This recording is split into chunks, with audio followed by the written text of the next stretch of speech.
Speaking out of Akron, Ohio, representing Team Popping the Boys, the headline god, Jeremy Lambert, and his co-host, speaking out of Atlanta, Georgia, representing more than one royal family, the king of indie viewing, Stephen Jensen. And this is the Spotlight on Fightful. Welcome, everyone, to the Spotlight here on Fightful. I'm Jeremy Lambert. That's Stephen Jensen. And shout out, as always, to Big Dick MLJ for the intro. I actually hung out with MLJ this past weekend at GCW. So he said hello to you, Jensen. So. Oh, good. I hope that Emel's doing well. He's the man. I really appreciate lately that he for the Violence is Forever intros. Now, as of like the last couple months, he has figured out how to perfectly time Kuingarini's intro to right when the chorus for Zombie by Cranberries hits, so that everyone can sing with it. I mean, Emel's the man. You already know how we feel about Emel. So yeah, I'm glad he's doing well. And if he sees this, I hope you're doing well, Emel. Hope to see you soon. Whenever you're back in Atlanta, man. We got a lot to talk about in the world of wrestling, including AEW Dynamite last night, Money in the Bank this past weekend, a lot going on in NXT, all that fun stuff. Guys, if you're in the comments section, if you are here, if you are watching, leave us a thumbs up on the video. We appreciate that. Leave us a super chat, get your question, comment, statement read on the air. We appreciate that as well. That helps support the website. You can go to FightfulSelect.com, subscribe to the channel. You can subscribe to this channel. You can subscribe to Fightful Overbooked. That's our sister channel over there, where we got new content nearly every day on that channel. Otherwise, let's get into it. Jensen, how you doing, buddy? I'm doing good, man. I'm doing good. Yeah, we do have a lot of wrestling to talk about. We'll get into that in just a second. Missed you last week. You know, we had Rob Wilkins filling in for you, but you were traveling, and we'll talk a little bit about that. That was on the 4th of July, the last show that we had, and Pile Driver Finisher just beat me to it. I did want to quickly just bring this up. On the 4th of July, some pretty big things happened. I had a great day. I talked about it on the Weekender. The vibes were immaculate throughout the whole day. I had I woke up, did the not the Weekender. I woke up and did the Spotlight with Rob, and then that went right into the Nathan's hot dog eating contest, and then that went into GCW Backyard Wrestling. Then that went into the Joey Chestnut hot dog eating contest, and then that went into American Rana. So that was a great 4th of July for me. And I wanted to quickly highlight, before we talk wrestling, two big accomplishments. Pat Deep Dish Borelli, who I've actually known about Deep Dish for a very long time. For those of you who may not know, I'm a big fan of competitive eating. Non-ironically, I actually do follow this, similar to how a lot of people would follow statistics in sports and stuff like that. There's an OG YouTuber named Kevin. He goes by LA Beast on YouTube. And LA Beast, I heard talk about Deep Dish. I call him Deep Dish because that's his nickname, but Pat Borelli, the guy who won the hot dog eating contest this year, I found out about him like a decade ago. And it's so crazy because that guy, he hung it up years ago. He stopped doing competitive eating. He was in this serious relationship, and then his girlfriend dumped him or whatever. And then he got back into it, and now he's the champion in the Nathan's hot dog eating contest. So it's a pretty great comeback story right there. Now in 10 minutes, Pat put down 58 hot dogs. I want to give respect. 58 hot dogs in 10 minutes for Nathan's. He is legitimately the new, holder of the Nathan's hot dog mustard belt. So I want to give credit where it's due.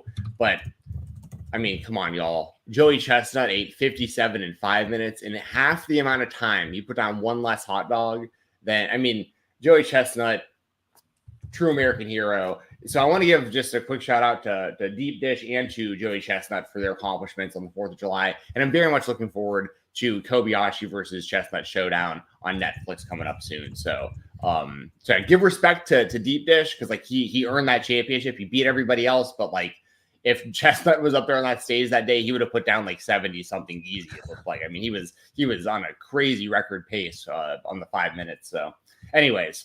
Do you have any additional thoughts about any of that before we move saw, who was it? Badlands won the lemon chugging, lemonade chugging contest. Yeah. Badlands wins that every year. He is easily the best chugger in the world. I'm glad you brought that up. Shout out to the guy who was right next to him, Airsoft Fatty, aka Chris.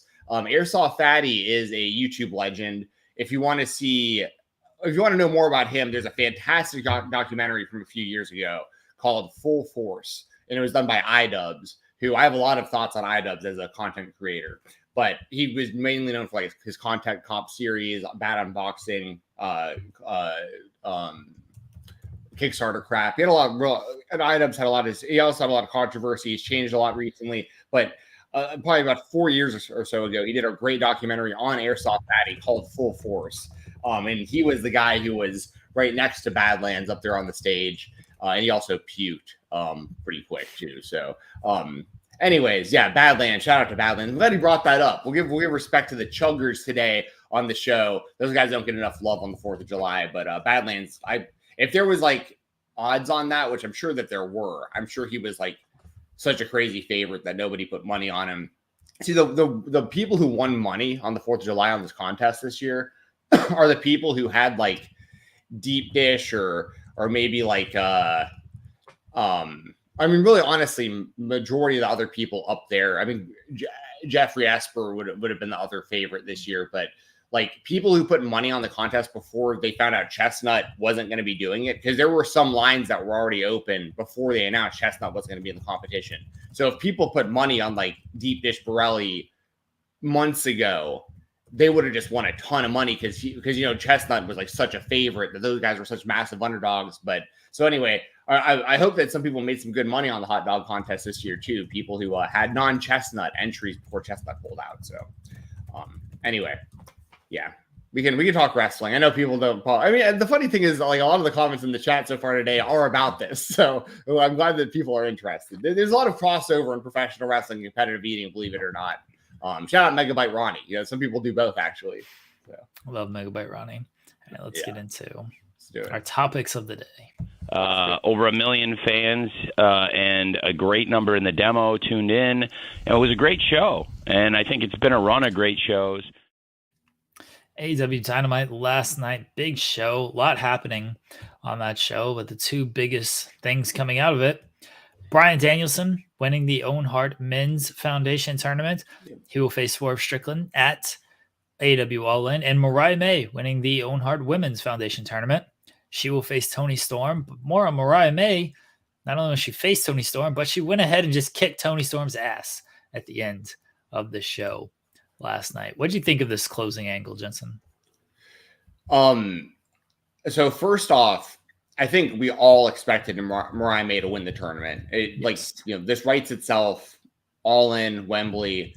You got Mariah May versus Toni Storm. They've been building up, it was clear that this was the direction they were going, and they've built it up really, really well. And I think that Toni Storm is one of the best characters in wrestling right now. She's having great matches, total reinvention of her character since switching over the Timeless Toni stuff. So I want to give her all the credit in the world. And Mariah May did a great job as kind of like her understudy up to this point. And so I want to put that out there first, because like it was an obvious route that they were heading, but I did not expect the. I mean, I figured one of the two would turn like at some point, but I think the way that it was done yesterday was really, really well done. Because I honestly wasn't sure which way they were going to go. I didn't know if Toni was going to turn, because she's pretty much is a heel, but gets babyface reactions, which is something that a lot of the main event talent in AEW has going for them right now, which we've talked about before. But I was like, well, maybe they'll just lean into Toni being more of a heel, because she basically already is a heel. But they went the opposite route, which I think makes sense, because she's already getting cheered as a babyface. So like, might as well give people even more reason to get behind her heading into the match with Mariah. I also think Mariah will probably beat her at All In. So, and then that gives like Toni a chance to like chase her back, in story. Like there's a lot they can do with this between the two of them. I don't think this really ends at All In probably. So, I thought it was done. I thought it was done well. I thought the match between Willow and Mariah May was very good.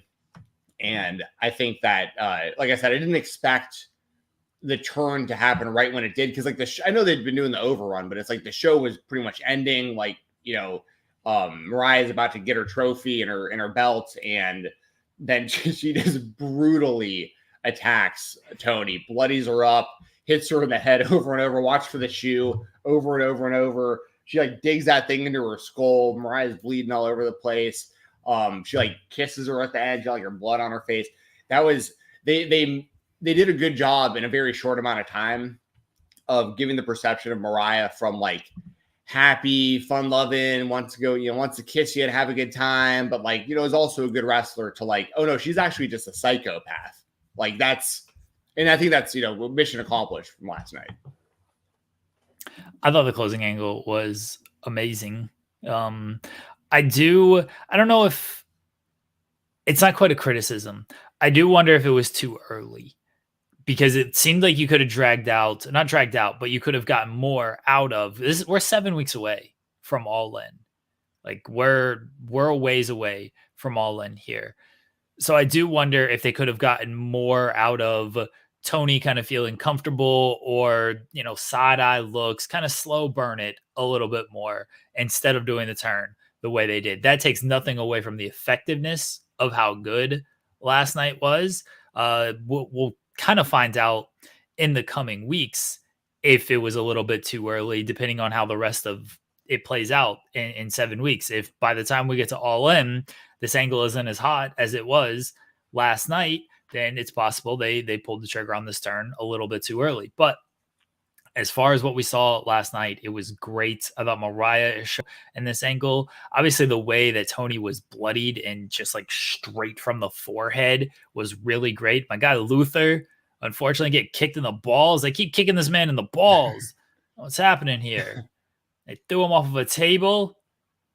Didn't like it. Yeah. But yes, it was a great closing angle. And yeah, it seemed like this whole thing was set up for Mariah May to win. I think we both predicted Mariah May to win when the tournament officially started. So not surprising that she did win. The actual turn was the way it was done and doing it like last night was very surprising, because I thought they were going to, you know, milk it a little bit more of what would happen when they, you know, Toni knew she was going to have to face Mariah. Mariah knew she was going to have to face Toni. How does this all play out where they're headed toward a showdown with each other? Well, now they know.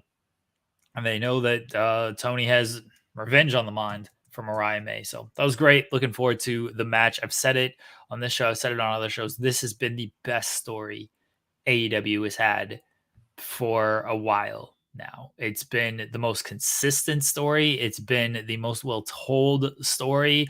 The side quest has been good, and they've made sense with everything, because they've always given you a piece of this story in that kind of stuff, whether it's the Serena Deeb feud, the Deonna Purrazzo feud. They've always continued to go forward with the Mariah and Toni stuff as well. So this has been really well done, and I really look forward to the match at All In. So yeah. Then the other one, Bryan Danielson, he won. He beat Hangman Page. A little divided. I mean, Chi-Town Spurs kind of said he's mad at Danielson for ruining I don't want to put words in his mouth. I don't think he said ruin. He killed. That's worse than ruin. He killed the Hangman Swerve angle. He blames me. I didn't book it. I mean, I pushed heavily for it. I feel I was listened to. I appreciate that. But Bryan Danielson winning, going on to face Swerve Strickland at All In. Yes, and there's more that comes out of that too that we'll get into. So like, as far as Danielson winning, we'll start there. I have mixed feelings on this. I kind of have to work backwards a little bit. So when it comes to the outcome of this, and it comes to like Hangman and Swerve, because that's what I think a lot of the debate will be about, is like, should they have done Hangman versus Swerve at All In, or done Danielson versus Swerve? But obviously, when it comes to Hangman, he is now joining the elite team for Blood and Guts, and that's no coincidence that he did that right after Swerve announced that he was going to be on Team AEW. So like, clearly they are going to go back to Heyman and Swerve. Like that's still a main story. So I wanted to put that out there first because I didn't want anyone to think that I was ignoring that aspect of this, because clearly Heyman versus Swerve storyline wise is one of the bigger long-term stories that AEW has had. And it's not done clearly. And Blood and Guts will be the next step of that. Now, when it comes to Danielson actually winning the tournament, the way that I look at it is this: as a fan of Bryan Danielson, I know you're a massive fan. I like that we're going to get that match at Wembley. I think it's going to be a sweet environment. I think it's going to be an awesome match. I mean, Danielson and Heyman had a fantastic match last night. I mean, both. I don't want anything I'm about to say to be anti-Bryan Danielson, but I got to kind of set it up. The confusion that I have, and I don't know if this was designed this way, and maybe it was as like a reverse psychology thing. It's strange to me that Bryan Danielson is doing public interviews, literally saying like, I don't want to be the world champion. And like, they're putting him in world title matches on TV. And I'm like, well, if you don't want to be the world champion, then why were you in a tournament for the world title? Why are you in a world title match? Like, are you not going to win? Like, you don't, they know you don't want to be the champion. So like, should I be invested in you becoming the champion? Because like, if you don't want it, I don't really want it for you, because do what you want to do if you don't want to be the champion, So like, that's the only thing to me that's weird about this, is that he like really recently talked about like, that's not really a role he wants, but like, that's the role he's in. Now it is the role he should be in, by the way. Like, if I'm Tony Khan, I'm sitting there going, dude, whether you want it or not, like, you're one of my biggest stars. It's your last year in wrestling. We have massive events coming up, and like, we want you to be featured as the main star, whether you want it or not, whether you want to be selfish or not, or you want to be, giving or not. Like, that's why you're here, dude. Like, we want you to be one of the top guys. So do you get where I'm coming from with that though, Jeremy? Isn't that like, because I know like back in the day, Shawn Michaels basically said the same stuff. Like, he didn't want the world championship, and he was still like a perennial main event level guy, but it would still take me out of some of his title matches, because in the back of my mind, I was thinking like, he said he doesn't want to be the champion, so I doubt he's going to win this match or that match for the championship. So anyway, what are your thoughts on this, Jeremy? Dude, you had that ready. Yeah, I'm. You know what? And to be fair, I did mention that just a second ago. Is this a reverse psychology move where like, it's to make the smarks like myself think, oh, he doesn't really want the title, so he's not going to win, and then he totally wins at Wembley? For our audio listeners, by the way, I put up a graphic of a headline I wrote February 2022, 2 years ago. Bryan Danielson, I love to lie. Cody Rhodes taught me how fun lying is. Yeah. I think he's just lying in interviews. Do I think That's like fair. Part of him is like, I don't really need the world title. Like, it's because he hasn't held it at this point, and he could have held it or he could have held any title at any point. He's Bryan Danielson. Do I think part of him truly believes that? Yeah, a little bit. I also think he's just lying, and he has no issue winning the title. He's fine winning the title, and he's saying this stuff in interviews. So you do believe, oh, Bryan's not going to win. And then when he wins, everyone cheers, as they should. Yeah. So reverse psychology route, which, to be fair, it's not, I guess, a bad move. It's kind of a bad move if he loses, and people are going to feel like it was like a foregone conclusion if he loses. Now, let me ask you, Jeremy, do you think Danielson wins this match? Yes. You think he wins the world title? Yes. I don't think they're doing all of this. I don't think they're having him beat Hangman. I don't think they are, largely just having him beat Hangman and putting him in the finals, going all the way to All In, and then have him lose. Yeah, I think you're probably right. Swerve's had a good run with this thing. I don't want to take anything away from Swerve either. He had a good promo last night, like joining Team AEW for Blood and Guts. But it does seem to me that the chance for like Who's House, Swerve's House, and stuff like that are dying down a little bit, but also maybe that's kind of in comparison to some of the other stuff going on the show. Like, I don't know. It's kind of hard to, but we've always kind of talked about that. Like the second that Swerve won the title, his booking was a little strange at points, like where he's doing like opening segments and like still not kind of main eventing. But the thing is, like, obviously Swerve has great matches and he's very over. And like, I don't have a problem with him continuing to be the world champion at all. I think he's, you know, from most like measurable, you know, statistics or whatever you'd look at, I think Swerve's doing a really good job as the champion. And he's a guy who's never been a world champion in a major company before. Like this is a big move, and a big spot for him. And I think he is doing really well. Yeah, I think Swerve is still very over with the crowd. By the way, the crowd sucked last night. I thought they were piping in boos at one point. It was so bad. Like that's fair. That could have been the case. Last night it just seemed like it was quiet, but that was probably just the overall crowd. So that's fair. That's fair. Go back and people, you can do this if you want. When MJF first appears on screen during that Will Ospreay promo, it sounds like fake crowd noise. And I don't know if that's true or not, but the crowd was not good all night. So yeah, when he first appeared, I was like, is that just fake noise? Like the way it came off felt like fake crowd noise, but then the crowd was terrible all night. So if it was fake crowd noise, which I actually don't think it was, it just happened to sound that way. Whether it was bad miking, bad crowd wasn't good last night. Okay. That's fair. I'm glad you clarified that because, that's all. Hopefully that's all that was. Because to be fair, like Swerve he's gotten way louder reactions in all of the other weeks, really. Just last night, I just kind of noticed. I was like, that just kind of seemed, but yeah, Shutdown Spurs is saying it was a Chicago show. There was Swerve's house chants before the show started, and then during Hangman and Jerry. Yeah, that was the thing that pissed off Hangman because they were still chanting for Swerve. I think Swerve is still very over. I'm not taking anything from last night's crowd because they just sucked. Okay, that's fair. I'm fine with running back what I said then about that. Like I could totally see that. Also, excuse me. Also, I noticed last night Hangman came out of the babyface tunnel for the match, and I've been saying it the whole time. Hangman is the babyface. Like he has been a babyface the entire time. I get what he's doing. A lot of stuff is very heelish. I've compared it many times to action movies.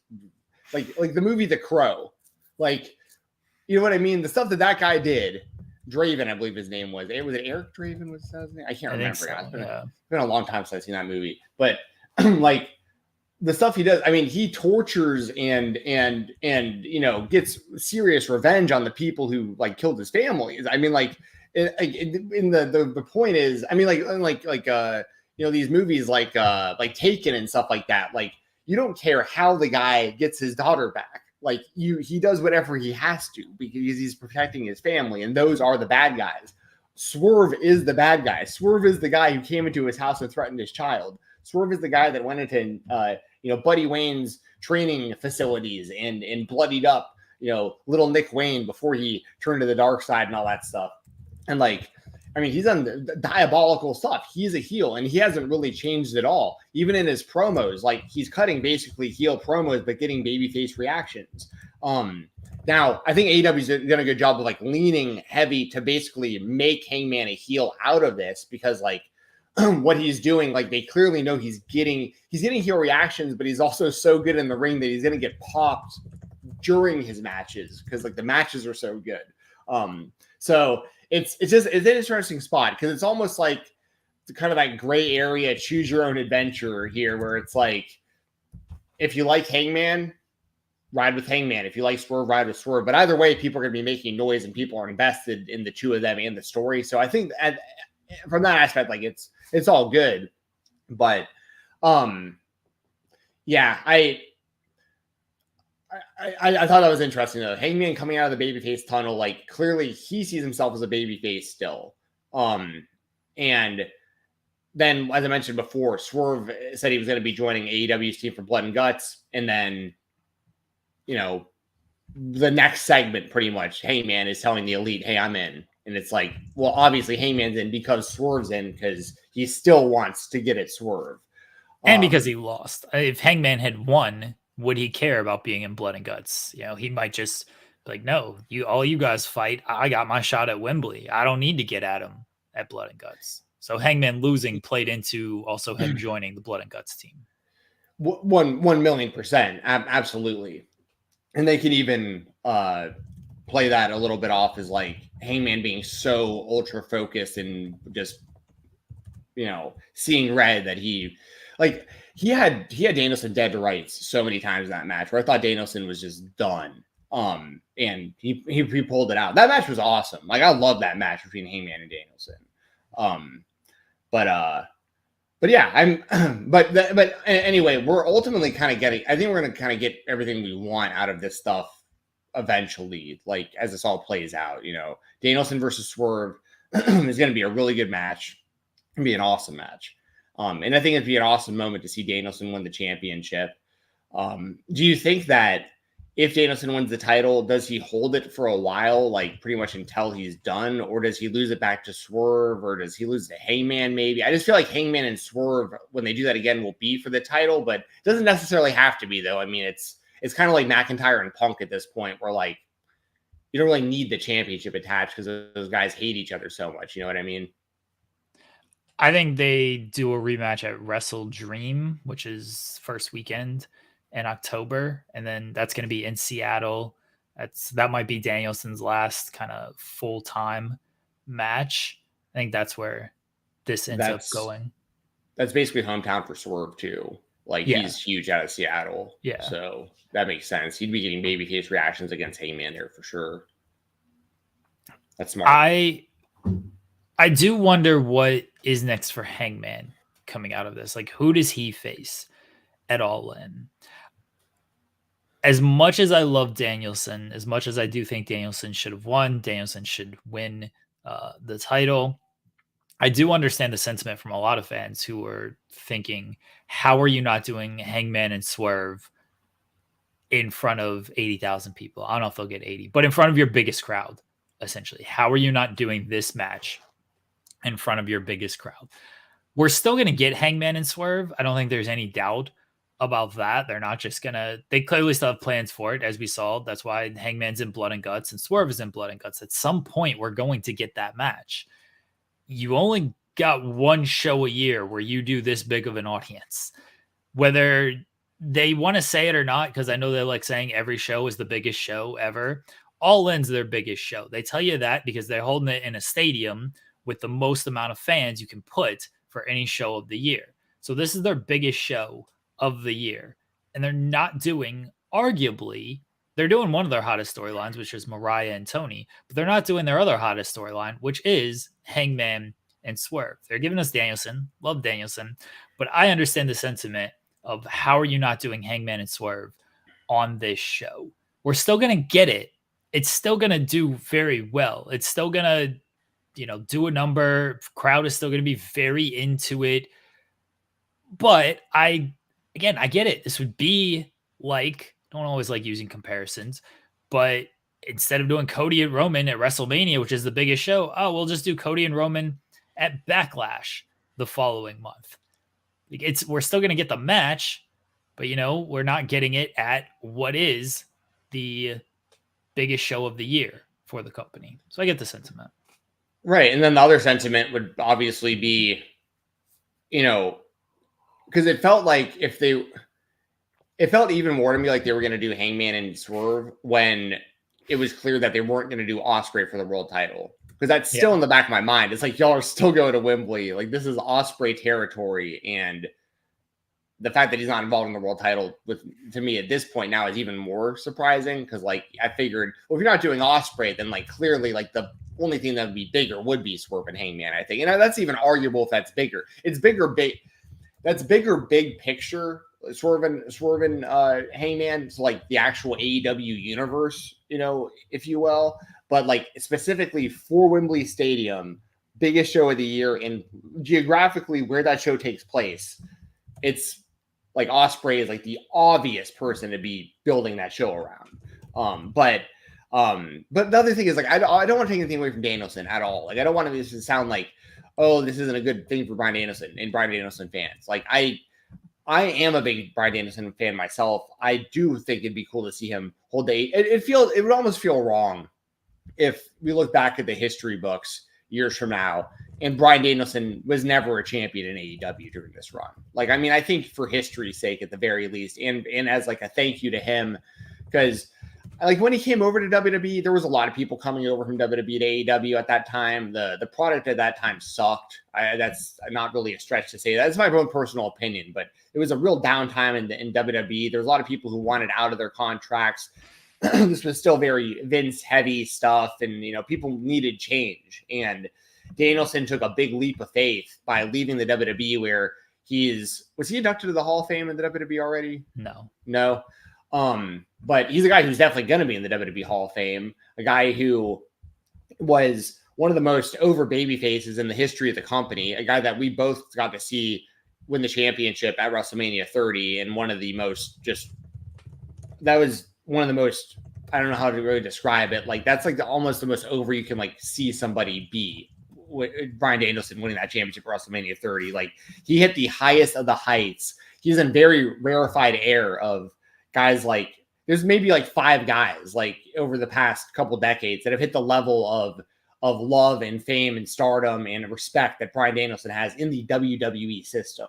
And for him to leave that and come help AEW how he has, and to basically go back to his roots and be able to have just banger after banger after banger against guys he hasn't been able to mix it up with for a long time, or maybe for the first time, I think Danielson deserves his flowers, and I think it'd be great to see him win the championship at Wembley in front of a humongous crowd. So like that's the other thing about AEW, where like even my complaints about AEW most of the time, they're like the best problems to have. Like we're over here like debating, well, should it be Swerve, who's awesome? Should it be Hangman, who's awesome? Should it be Ospreay, who's awesome? Should it be Danielson, who's awesome? I mean, these are good problems to have. So and I do, as a fan, I do hope that Danielson wins the championship. Once again, nothing against Swerve, but I'd like to see Danielson win that championship at All In. I don't think Danielson's having a long run again. I think he probably loses it at Wrestle Dream if he does win the title. Anything else from Dynamite that you just want to kind of hit on? Yeah, man. Jericho putting Samoa Joe through that wall. Man, that was brutal, man. That was brutal. I'm surprised Joe survived that. Oh, he didn't. He got taken to the local medical facility. Yeah, but I think he's alive right now, right? I mean, I haven't checked. I don't know. That was brutal. Trying to think. Mercedes Moné and Britt Baker, I've liked everything they've done with one another so far. I think that this is by far the most invested and interested I've been in Mercedes since she's come into the company. And that's, once again, that's nothing against Willow, because I like the matches that the two of them had, and I'm a humongous fan of Willow. But I just feel like with Britt coming back and the story that that they're telling with her, and the real life stuff that she went through to get back to where she's at, I like the dynamic between those two. I don't necessarily love some of the stuff that Mercedes said. Like, she basically used like having like a stroke against her and stuff like that, and like that seems kind of low. But at the same time, like, that's the point. She's a heel, and I highly doubt that she's saying anything that hasn't been okayed by Britt herself. Like, I doubt that they're putting each other in bad positions and going into business against each other and stuff like that. So they gotta get these people on a bitch counter. Everyone's just ending their promos with bitch. I feel like that's reserved for Okada at this point, or at least should be reserved for Okada at this point. I understand Swerve saying it to Okada because it's kind of become Okada's line. Then you had Ospreay say it. I don't remember if MJF said it. Mercedes said it. Britt said it last week. Everybody's just saying bitch. Like, if you can't succinctly make your point without saying bitch, find a different point to make. Like, we don't need that as the capper. My lovely wife said that maybe they're just doing it like, Super Troopers, where they're like, listen here, meow. Yeah. The meow. You say it. Yeah. Like, just how many times you can say it on a show. Like, if it's a bit of how many times you can just get it on the show, fine. I actually respect that. But everyone's saying it. It's just, come on, guys. Come on. Figure out something. Yeah. Figure out something else. Yeah. Yeah, I'm with you. trying to think if there's anything else from last night that was there anything that you can think of that is worth diving into? We kind of talked with Swerve and we're getting Swerve and Okada next week. I was saying Swerve and Blood and Guts. Darby Allin's back. I assume he'll be on Team AEW for Blood and Guts. The Ospreay and MJF promos from Collision and then last night. I think the match is going to be great. This is not my style of build. Not really a fan of you're trying to kill the company. And even though you have an AEW tattoo, right? And it's just, there's a disconnect in the material for me with what both of them are delivering, honestly, because I liked the majority of MJF's promo on Saturday. I think the closing wasn't great. And then Ospreay, like there was some good stuff in there, but it's just not my style of match build. It's going to take nothing away from the match. I know that's going to be great. I'm looking forward to it. They put 2 big matches and a Mercedes match on Dynamite for next Wednesday. It's going to be a big show. But the actual promo material from these guys, I'm just like, I don't really care that you guys are fighting over company loyalty. Yeah. I mean, Ospreay's like pretty new.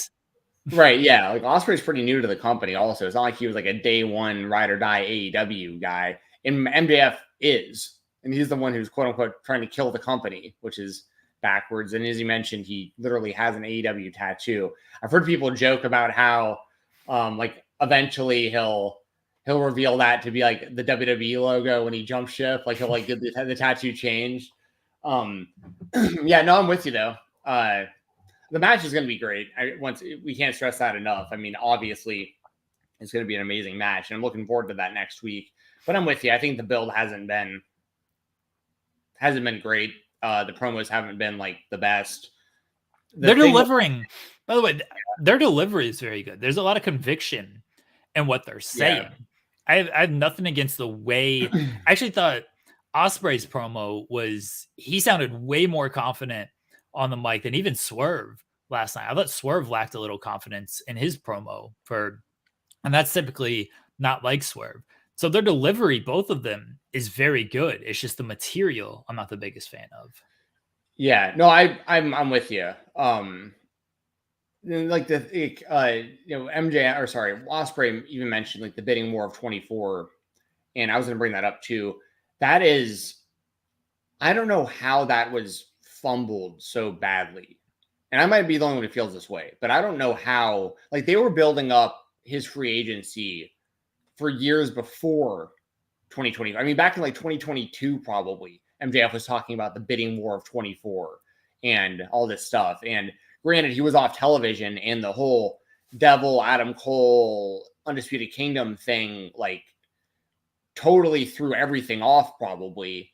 But his face turn threw everything off.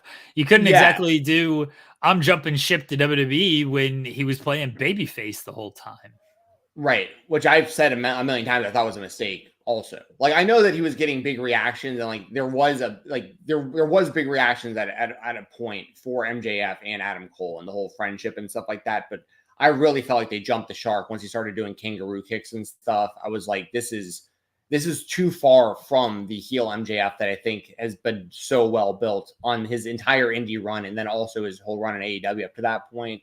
But no, you're right. I mean, but also that like was my point. That ties into the whole Undisputed Kingdom Devil thing was MJF being a babyface. Like I think it's another thing that we will probably look back on. Like if things don't go great for MJF. I mean, the thing is MJF's still obviously doing fine. Like he's going to be one of the top guys. He'll probably be the AEW World Champion again at some point. He's having big matches and he's a heel again, which is the right move. But I feel like there was such a missed opportunity with that whole bidding war of 24 thing with him as a heel. And they just we just didn't get it. And Ospreay brought that up last night and it's just, it is what it is. So, I don't know. It's interesting. Like you said, that Ospreay is basically defending the pride of AEW MJF is the one, quote unquote, trying to kill it, but MJF is the one with an AEW tattoo and has been there since day one and had the option to leave, to go somewhere else.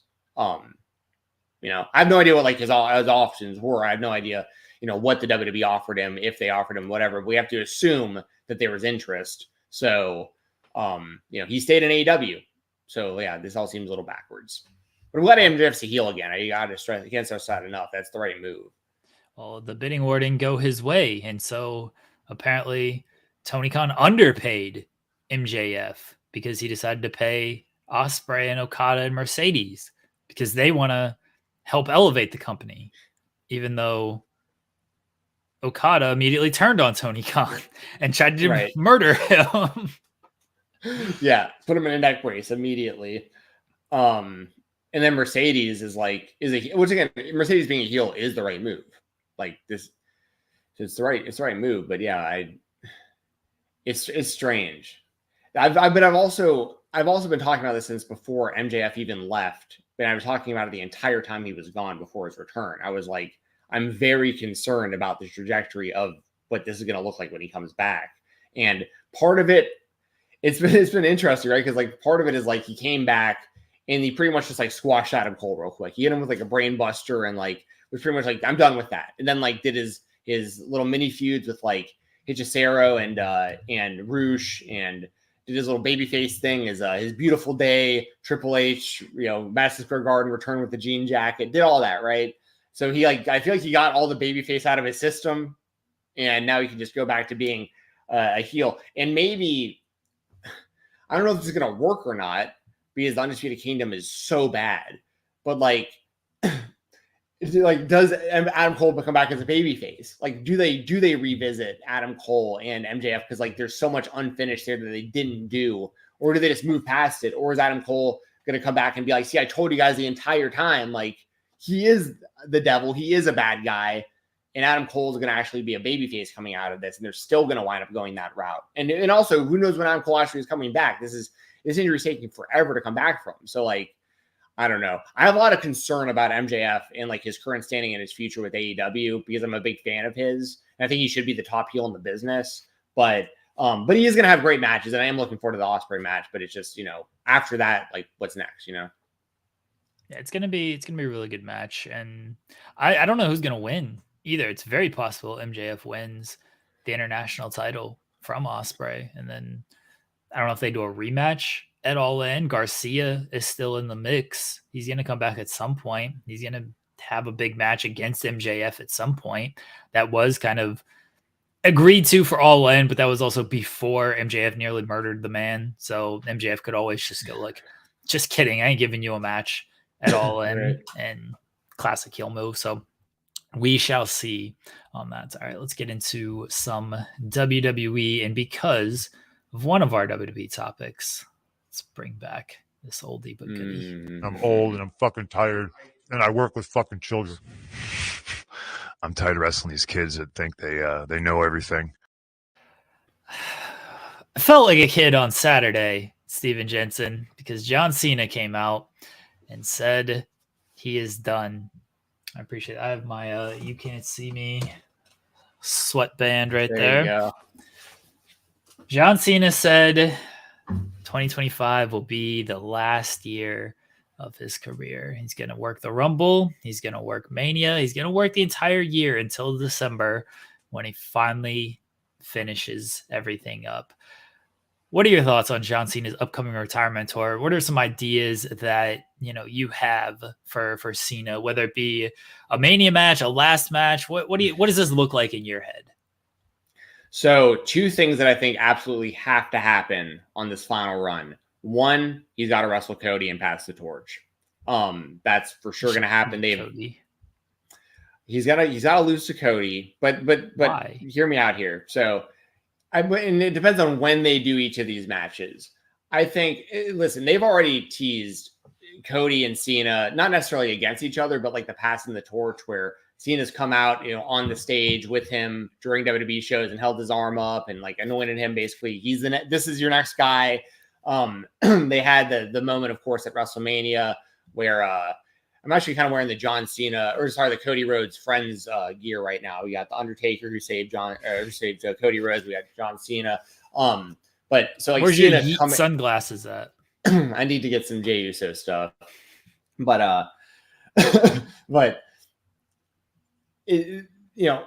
so they have this little history, Cena and Cody, and Cena, of course, once again came out and helped Cody during WrestleMania.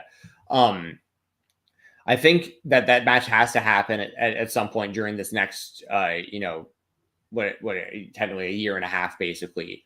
But I also think, and this is mainly because there's 2 world championships, this makes it a lot easier of a possibility. I think John Cena has to win number 17 before he's done too, whether it's his last match or whatever. Like, I think that Cena needs to win a 17th world championship. I think it'd be cool if he won the WWE championship, the one that Cody holds. I just think that throws too much off of like everything else going on with like The Rock eventually coming back and The Rock and Cody, and then like you got The Rock and Roman simmering for some point, and there's other stuff you can do with Cody and stuff that's built in with like Randy Orton. There's a lot of other ways you can go that doesn't involve John Cena beating Cody Rhodes for that championship. But on the other side, you've got the world title that Damian Priest currently holds. You got Gunther, in my opinion, the uncrowned champion. Like, I'm very confident Gunther's going to win the title at SummerSlam. So whether it's Gunther or somebody else, maybe CM Punk. I mean, I could see Drew McIntyre become the champion again, and CM Punk maybe become the champion. Maybe John Cena beat CM Punk for the world championship. Like, they have a ton of history, obviously. So I could see that maybe. Maybe that's some stuff that I'll throw out there. I'll say Cena versus Punk for the world title, and Cena wins that from him. And I want to see Cena put over Cody over the next year and a half also. Those are two major things I'd like to see. Regardless of who Cena wins the title from, though. And here's the other thing I'll say. I'll say this. I'll clarify this. I'll get this right out of the way. If John Cena beat Cody Rhodes for the championship, I'm not going to be butthurt over it.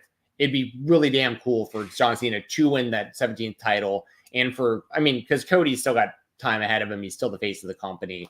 But John Cena should win 17 before he's done. All right. I got it. Ready? Yeah, let's hear it. Royal Rumble. John Cena wins the Royal Rumble. He goes on to WrestleMania to challenge for the WWE Championship against The Rock, because The Rock defeats Cody at the Royal Rumble to win the WWE title. Thrice in a lifetime, they are 1-1 against each other. Rock, John Cena, WrestleMania 41. So I don't think that's necessarily the worst idea in the world, and I think that that's actually somewhat of a possibility. I at least the first part of that I think is a very real possibility. I think it's very possible John Cena wins the Royal Rumble. He was even talking about it in the post-fight press conference where he was like, there's ways to get to the championship. Like there's the Rumble, there's Elimination Chamber, there's Money in the Bank. So he's got it on his mind, and there's no way that the company doesn't have it on their mind too. I mean, this is their opportunity. And John Cena has even been saying that he's had kind of like a loose idea of like a script of like kind of what he wants his send off to look like. And now is the right time to execute that. So like, I think that definitely includes him winning the championship again. But even if it was like his last match ever and he did it, then like they had to like put the title up after or something. I don't like that. Like, do you think you should put someone over on the way out? Other people have suggested like he wins the title in his last match and then vacates it. People playing off Sting a little bit since Sting did it. Like Sting didn't win the title in his last match. He was kind of already the champion going into it. And then there's just a big difference between Sting and John Cena. And there's a big difference between the tag team titles and the world title as well. Sting like winning in that moment also kind of just helped Darby Allin get over. Yeah. Because really helped Darby Allin get over the entire tag team run. But holding the titles, vacating the titles.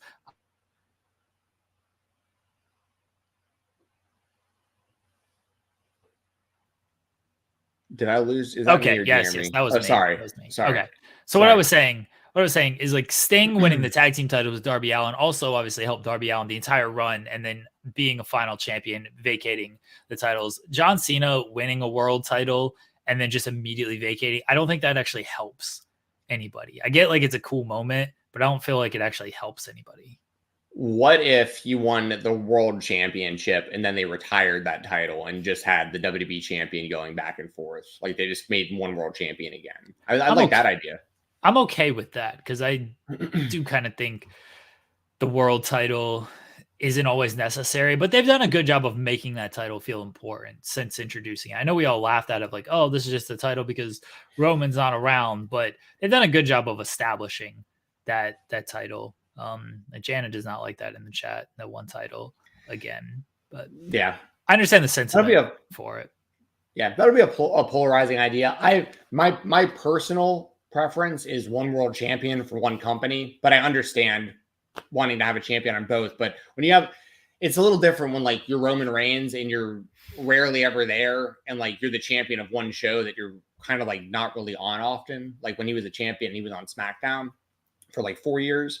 But Cody's different, where Cody's like you could have Cody on Raw and on SmackDown, and I think Cody has had the most in-ring matches in the WWE of anyone on the roster in 2024 to this point, which is like literally the exact opposite of Roman Reigns being the champion over the last few years. So like, you know, Cody could be the champion on both shows. And I think a lot of the people on the current main roster, they could easily have them. Because I mean, that's the thing that people don't consider also is like the workload of whether they're on Raw or SmackDown, they're really wrestling like the same amount of times, right? Because like live events and stuff like that, like, you know what I mean? Like just because you're on Raw and SmackDown doesn't necessarily meaning that you're working more days a week. You're just working, you know, Monday and Friday instead of like Monday and then whatever like other day you'd be doing a live events or press or whatever for the company. So like, anyway, I think they could go back to one champion, but I understand the idea and like the need for having championship present on both shows. But yeah, it's bittersweet though, right? Like John Cena is a big part of our lives. You know, he was we'll talk more about him throughout it, you know, the rest of his run and when he retires, to give kind of like my eulogy here to his career. But I'm glad that they've announced it, similar to Bryan Danielson. They announced it ahead of time and they can get people hyped up. Like when WWE's coming to your town and you know that Cena's going to be there, like you're going to want a ticket because you want to see him for the last time. So I like that WWE's marketing this. It's not coming out of nowhere. And good for John Cena. I mean, this is a guy who like that Stanicki movie was funny. Like I've seen a lot of his stuff. This Stanicki movie was funny. The first Vacation Friends movie I thought was really funny. The second one, not so much, but that's like every sequel. But like Cena's got a good thing going for him, like in, you know, in the movie world and in the entertainment world, and you know, Peacemaker successful and stuff like that. And so, you know, he's got options outside of this, but I like that he's wanting to go hard again for another year and a half for the WWE. And I'd imagine with the new ownership and leadership, you know, Ari Emanuel and TKO and The Rock and Triple H and everyone involved, that Cena probably wants to be a part of that, even whether it's you know, full-time or not. I'd imagine he's the kind of guy who, if he's available, he'll probably want to be, you know, backstage or helping people out or whatever. Like he probably wants to be involved, considering who's around that he can work with and stuff nowadays, you know. So I'm very happy for John Cena and what he's accomplished, and, you know, getting to go out on his own terms is great. We do need the spinner title back. It's not a bad idea. That's not a bad idea. All right, who do you think his last match is against, and like where does it take place? Because they don't have, he said he's going to wrestle through December. They don't run December pay-per-views anymore. So what would you do for like his last match? If you had the pencil, how are you booking John Cena's last match? That's so hard to say. Like, and I can see them like making a show, like how they you know what I mean? Maybe they'll do like a Cena's final stand type, you know, the last time you can't see me tour. Man, that's tough. I mean, in a perfect world, I feel like the perfect send-off would be him losing to Cody and like just a literal passing of the torch. That's the match that comes to mind the most. See, the thing that also throws me off here is like him losing to Austin Theory and stuff. We just have to like forget all that happened. Like this is. I don't think he should lose. Why does John Cena have to lose? I'm frozen. So it doesn't matter. I thought I'm frozen. Hello. Can you guys see me in the chat, or am I? No, is it me this time? It's me. It's you. Okay. It's typically always. Well, you never know. Sometimes my internet goes out also on me. But I thought you just said you wouldn't have Cena lose. Yeah.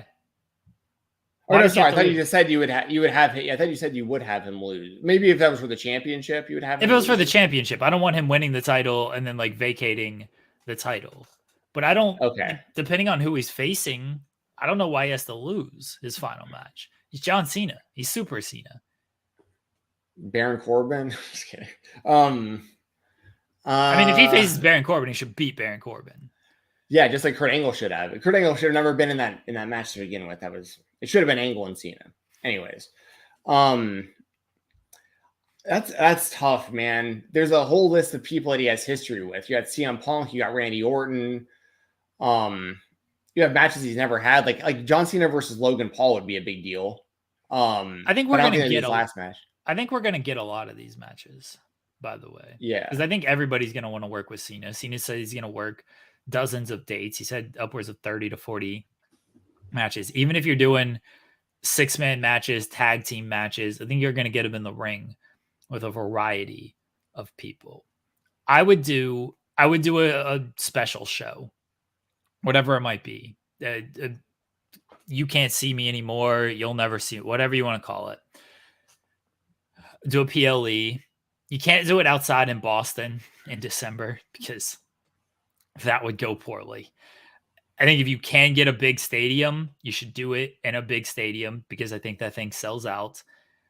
I would probably do Cena and Orton. And I would have Cena beat Orton.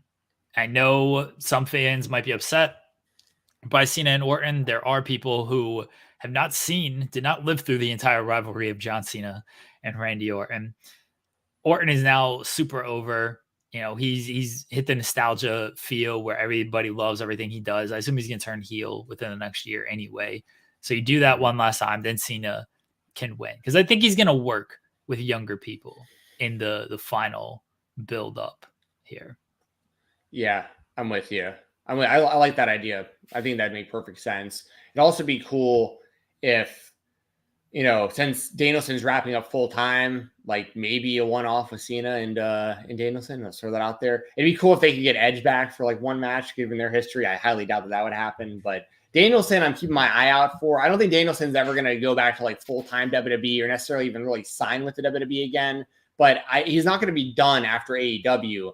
Like I think we joke about with Scott Hensley in the interview. Like we expect Danielson to like hit the indie scene and have like random dream matches. Yeah. So like, who's to say he doesn't pop in for like one or two random WWE matches as like one-offs or something? Like who knows? The possibilities right now are kind of endless with the landscape of wrestling. I know some of these are pipe dreams and not necessarily likely to happen, but just throwing some stuff out there maybe.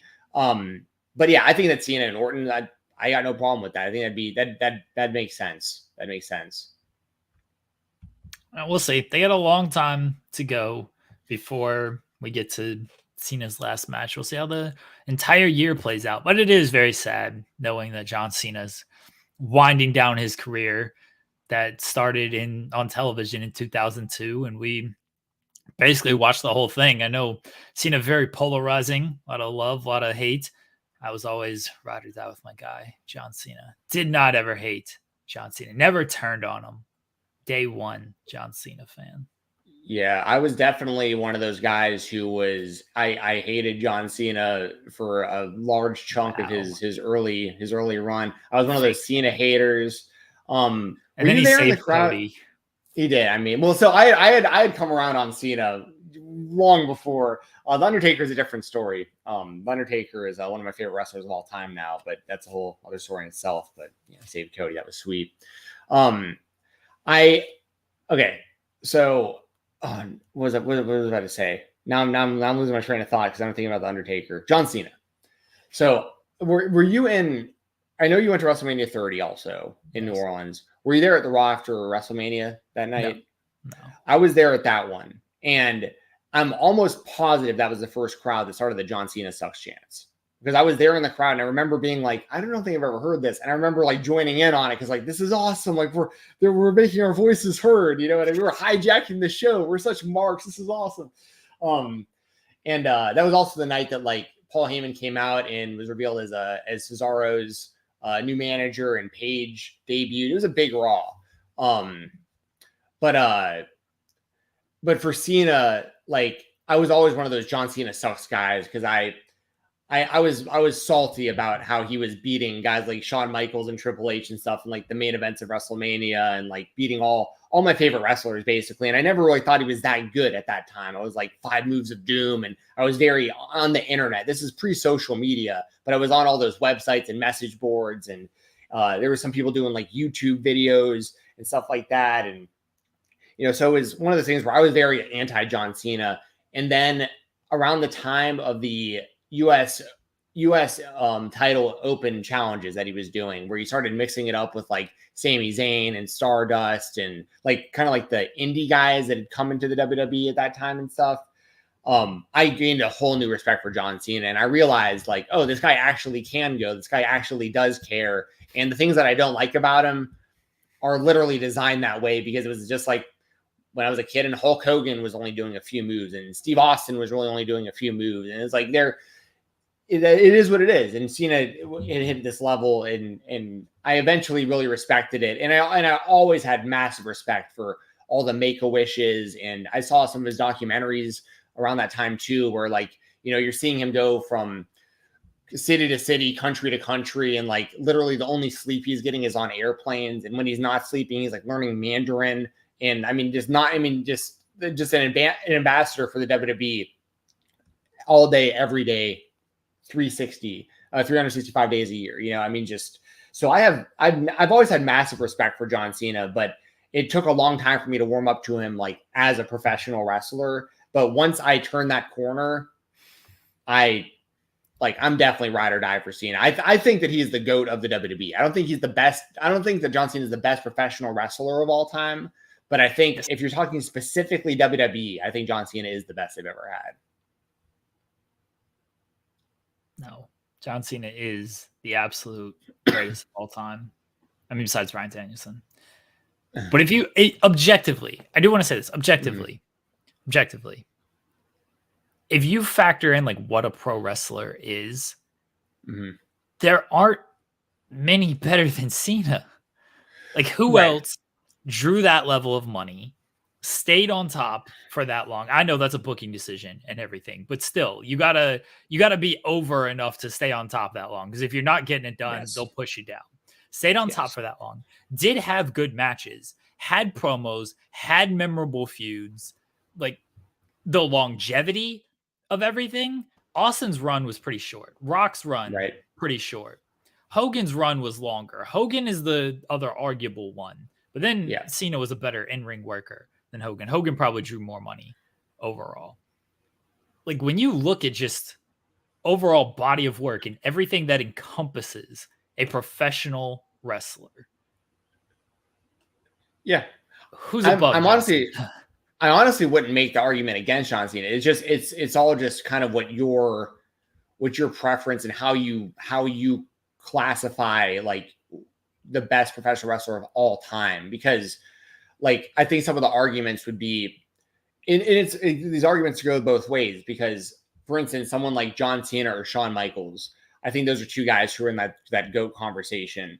But both guys, their entire runs, essentially, Shawn had some short runs like pre-WWE, but it was so long ago that that like they're specifically WWE, because they didn't have like someone like Ric Flair obviously worked everywhere for a very long time. Someone like Chris Jericho has had, I'm not saying Jericho is above these guys. I'm just saying like when you make these kind of arguments, like people who worked in multiple companies, like AJ Styles, what he did in TNA and then New Japan and then also in the WWE, Danielson, multiple companies.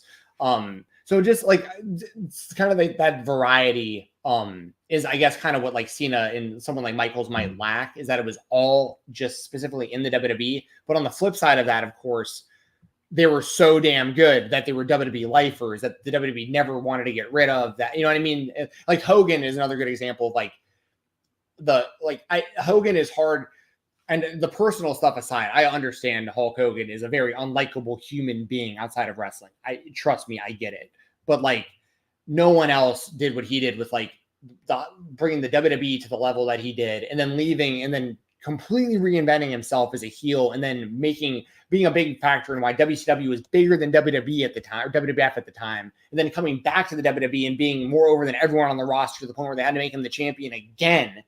And then, so it's like, these are all arguments that I totally understand. But at the end of the day, like you're saying, if someone were to have a gun to my head and be like, John Cena is the best professional wrestler of all time, every company in history, I'd be like, okay, I'm not going to argue that.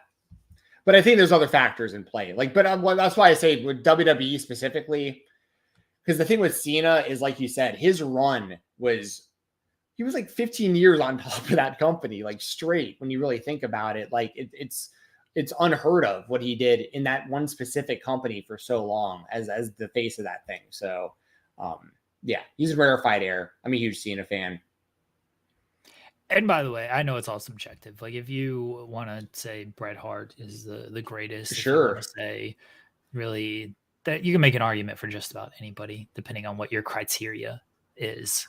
But I do think John Cena, regardless, he's a guy you can't tell the history of professional wrestling about without mentioning. That's typically like my qualification for like a Hall of Famer and for a Mount Rushmore. That person, like, if I just took this person out, could you still tell the history of pro wrestling? It's a shorter list than you might think. Yeah, I think, and that's the other thing is, if you were to just ask 100 random people on the street who don't even know really about pro wrestling to name a professional wrestler or tell you anything that they know about professional wrestling, I can pretty much guarantee you the two names that would get brought up would either be Hulk Hogan or John Cena. It just depends on the age of the person that you're asking. But those would probably be the two main ones. Now, The Rock obviously is the most famous of all these people, but realistically speaking, I think he's hit that kind of like Mount Rushmore type level in this run. Like, what he's doing right now is like cementing that for me. I think it was always great previously, but I always saw him as the number 2 guy to Steve Austin. Like, it was a close number 1 and number 2, and then also even then, both of those runs were very short in the grand scheme of things. Austin was the top guy for like 3-4 years, and The Rock was like right there with him, then hung around a little bit longer once the wheels kind of fell off of Austin. He was getting those injuries. But those are the names that people would bring up. They'd probably bring up Austin, Hogan, The Rock, or John Cena. Those would probably be the main ones that get brought up. But I think that, like, if you're of a certain age, like if you're of that generation right behind us, like I'm bad with like the Generation Z and millennial or whatever. If you're a millennial or younger, basically, I think a lot of those people would name John Cena first off the dome as like, who they associate with professional wrestling. Let's move on quickly because I know we probably had a lot to say about Seth Rollins and CM Punk and that promo battle that they had. So CM Punk comes out and he wants Drew McIntyre reinstated so he could kick his ass after costing him the world title at Money in the Bank. And then Seth Rollins comes out. Punk kind of sort of not really apologizes to Rollins for costing him the title so he could no longer get a shot at the world title, although they went back on that. And then Seth Rollins just says, nothing's ever your fault. That's how it always works with CM Punk. Nothing is ever your fault. And then he reminded him actions have consequences. There's a lot more to this promo. It was a very good promo from both men, I thought. But Jensen, I'm sure you got thoughts on what old CM Punk and Seth Rollins had to say. Yeah, for sure. And I'll also quickly just mention WWE, they announced Bad Blood is coming to Atlanta in October. So I assume you're going to that. I'll be there for sure. That was a sweet video that they put out for that. If Young Metro don't trust you. Metro, yeah, that's cool. Man, and I forgot we had other topics today. I know we got indies. I forgot we had some others, so I guess gotta be kind of quick. For me, we got to skip around a little bit. But for as far as CM Punk and Drew McIntyre, Seth Rollins it's really all combined. But for Monday, Seth Rollins and Punk. He's right on the money. The people that think I'm just this massive CM Punk hater, there's some truth to that, I'll admit. But like there's a lot that bothers me about CM Punk, and I've documented these things heavily over the years I've done the show.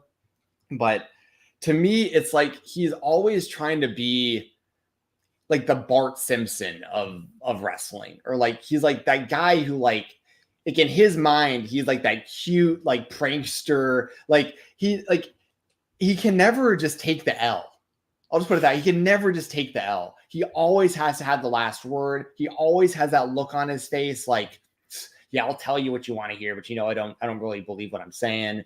Even when he did this stuff with Adam Pearce afterwards backstage, and they're talking about like the consequences of these actions and unsuspending Drew McIntyre and stuff like that.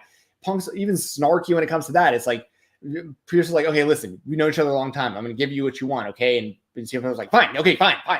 And like walks away. It's like the guy he rubs me such the wrong way in pretty much everything that he does. But I like the story though between Punk and McIntyre because that's another similar to like some of the stuff we're talking about in AEW. It's a choose your own adventure type scenario. If you don't like CM Punk, you're rooting for Drew. If you don't like Drew, you're rooting for Punk. If you like Punk, you're sticking with Punk. If you like Drew, you're sticking with Drew. Like you kind of choose, but people are invested and people are going to make noise. People are into it. And it all makes sense storyline wise how this has all come together because Punk screwed Drew McIntyre out of being able to cash in the Money in the Bank. But in the same time, he screws over Seth Rollins, and Seth already hates Punk from before Punk even returning to the WWE. And the two of them were supposed to wrestle each other at WrestleMania for the world title. So now you have like a three-way story going on between the three of these guys. And I like all of it. I like all of it. Like just because CM Punk annoys me doesn't mean that it's taking away from how great Rollins is doing and how great McIntyre is doing. And if it was me, and this is probably going to piss a lot of people off hearing me say this, but hear me out. What I would do, do you think it's going to be, so SummerSlam, assuming Punk's ready, SummerSlam, McIntyre and Punk? Yes. I would have McIntyre beat CM Punk on that night. I know a lot of people are going to disagree with that because you're a hater, blah, blah. This to me is like, dude, you're back in the mix, but Drew has been our guy and we're sticking with him. And we're going to kind of see how CM Punk's got a long history with every company he's worked with having issues, right? That's all very well documented stuff. I'm not just making things up. I use this as almost like a litmus test of like, okay, you want to play ball here and play by our rules and be a part of our system? You lose to Drew in your return match. But if that gets handled well and he stays a team player, you continue to build him and you have Punk get that win back, maybe at the Royal Rumble. Like you still do have, like ultimately you do have Punk beat McIntyre. So like I think that you can do that, but I think McIntyre needs the win first, personally. And then maybe you run a trilogy at WrestleMania or something, but you also have Seth in the mix, so you can slide him right in there against Punk at some point too, at either Royal Rumble or WrestleMania, or you can have a triple threat between these three at some point also. Like you have a lot of great options between CM Punk, Drew McIntyre, and Seth Rollins. And as far as the promo on Monday, I feel how you would expect me to feel about it. You know what I mean? There's not a whole lot I can really add. I think that Seth Rollins is spitting straight facts when he talks about Punk. I think that Drew McIntyre is spitting straight facts about when he talks about CM Punk. I think CM Punk is the same CM Punk we've always known. It's a CM Punk with no options after this. It's a CM Punk who cannot leave the WWE and go back to the UFC or leave the WWE and go back to AEW. So I feel like he's there to play ball. And I think part of playing ball is losing to Drew McIntyre. But we're getting some fire promos. This is a great story. And it's a story that is so big that they don't need to even involve the World Championship in it at the moment. So, I mean, the championship's kind of loosely associated because of the McIntyre and the Money in the Bank and catching in and all that stuff. But you know what I mean? I thought it was fantastic. I thought Seth Rollins did really well in this promo. I don't know what they do moving forward. I think Seth and Punk is probably a Mania match. I think Drew and Punk, assuming Punk is cleared, is probably SummerSlam. Who wins? I kind of think Punk is probably going to win that first one. Honestly, I think he's going to win that first one. He's got to stay healthy, though. That's obviously the biggest thing. He's got to stay healthy. Yeah. Punk could easily win. He could easily win and then come out of the match injured, and then it's a whole different conversation. So when I still think that there's plans for CM Punk to main event one of the nights of WrestleMania this year. Like, I think that's the main reason, outside of his lack of options to do anything else. I think his main motivation to be in the WWE at this point is probably to main event WrestleMania. That's like the one thing he never really got to do in his career. So I think that will happen. That's one thing I wish Seth hit on in the promo on Monday, because they talked about like the world title, and the pipe dream thing was weird. It's like he was literally the world champion. He was literally the first world champion. Yeah. What do you mean pipe dream? Like, no, it's a very real thing. And even Seth, I don't think he touched on it quite enough of like how he made it real. But I really wanted Seth. He could have cut of like, now that world title means something. You know what I did with that world title? I main evented WrestleMania with that world title. Have you ever done that? I thought he could have really hammered that. And maybe he gets to it down the line. But when they were bringing up the world title, now Punk was just like, oh, it's a pipe dream. Like, he was literally the first champion ever. What are you talking about? Right. No, I'm with you. All right. We got a lot to touch on in a short amount of time. Our product is what it is. We're going straight up the middle.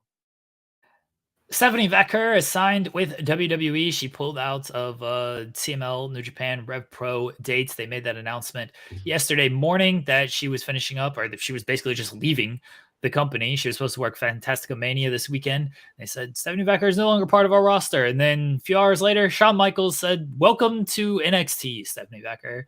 What are your thoughts on her leaving CMLL and New Japan and now going to WWE? Yeah, I'll make this short and sweet. It's surprising because it seemed like she just had her AEW tryout match, right? And then she is heading to the WWE. I figured that if she was leaving New Japan CMLL, she'd be all elite. But I mean, it's a smart move by the WWE. I think that she's going to do really well in the WWE system. And it's just a new era of the WWE right now that they're able to sign these talents, bring them into NXT. And it's like in good faith. I think the company has real plans for these people and they bring them in now. And I think that these talents feel a lot more comfortable and confident going to the WWE, knowing that like Shawn Michaels is going to know that Shawn Michaels is going to cook with them in NXT. And then like Triple H, you know, they got a shot with Triple H eventually on the main roster if they make it there. So she's gonna have some banger matches. I mean, obviously Julia is going to be there soon. You've already got Roxanne Perez there killing it. They got a lot of really good women like on the come up right now, like Sol Ruka, and you know, they got a lot of talent down there. So like, so yeah, I think that I guess at the end of the day, just really more surprised that it wasn't AEW and that it is WWE, but only surprised because she was so recently in WWE. This also isn't the first time we've seen something like this. I mean, I remember years ago when Ben Carter, who's now known as Nathan Frazier, when Ben Carter was on the indie scene and he had a couple random AEW matches and everyone was like, oh, sweet, he's going to be all elite soon. And then he signed to the WWE UK brand. And of course he was trained by Seth Rollins and that all made sense. But yeah, that's how I feel about it. I'm happy for her. And I'm just, I guess, surprised it was WWE and not AEW. I think a lot of people were surprised that it was WWE and not AEW, but it was very clear that she was on WWE's radar even years ago when she had a tryout and it didn't take, even she admitted she wasn't like quite ready at that time. I think her dream always seemed to be WWE with the way she talked. There's a great interview with Denise Salcedo that people can listen to. But yeah, it seemed like she was possibly AEW bound after Forbidden Door in the match with Mercedes. Clearly that put her a little bit more on WWE's radar and they were like, all right, let's go get her. And so they did. They made her a good offer and she'll be on NXT at some point. So WWE's loading up a little more with their women's division, adding Julia and now Stephanie Vaquer. Those are two big signings coming in on top of, they got a pretty strong women's division, but adding them to that NXT mix would be very good. And then the other spotlight is the Rascalz reuniting in NXT and more of the just TNA NXT crossover. Joe Hendry main evented on Tuesday, got the pin on Sean Spears. Thoughts on the crossover episode this past week? I mean, it's pretty awesome. Like I've said for a long time that Joe Hendry I thought would do well in the WWE system. You know, he's perfect for NXT. He is. People can sing along with his song and he's got the charisma and he's got the look. Like he's a big dude. Like I've talked about it before, but I believe it was a Slammiversary match a couple Slammiversaries ago. It was him versus Moose. And that's when I was really like, I had already liked Joe Hendry, but I was like, damn, like this was they had like a match, like a show stealing match on that event. And I remember thinking, man, if Joe Hendry got in front of like the WWE audience, he'd be so over with like this gimmick and everything. And it's working great in NXT. I love what he's doing. As far as the Rascalz coming over, you love to see it. At least I do. The three of those guys belong together. When I'm gonna get their names all screwed up because of the changes and them. I got you. But like Wesley of course, is like the only one who's still technically in the WWE system. Nash Carter, aka Zach Wentz, was there previously, and Trey Miguel never made the jump. And then Myron Reed's always kind of been like doing his own thing as the fourth Rascal. But I thought it was cool to see Trey Miguel finally on like WWE television, because he's probably been a WWE fan his whole life. I mean, I don't want to put words in people's mouths, but I'm sure it's a cool moment for people who've never been in that system to appear there, especially with his brothers, the Rascalz. People can do their own homework on kind of what led Nash Carter to leave the company. But I think I'll just say there was a lot to that. And like, I don't know if he got the fairest rap at the end of the day there. And clearly something has changed to where like they're comfortable with him being there again. And like, I think that they've been building this Rascalz thing for a while. Like Gallus was beating down Wesley at like the PLE before this one. And people were really like, okay, the Rascalz have got to come and save him eventually.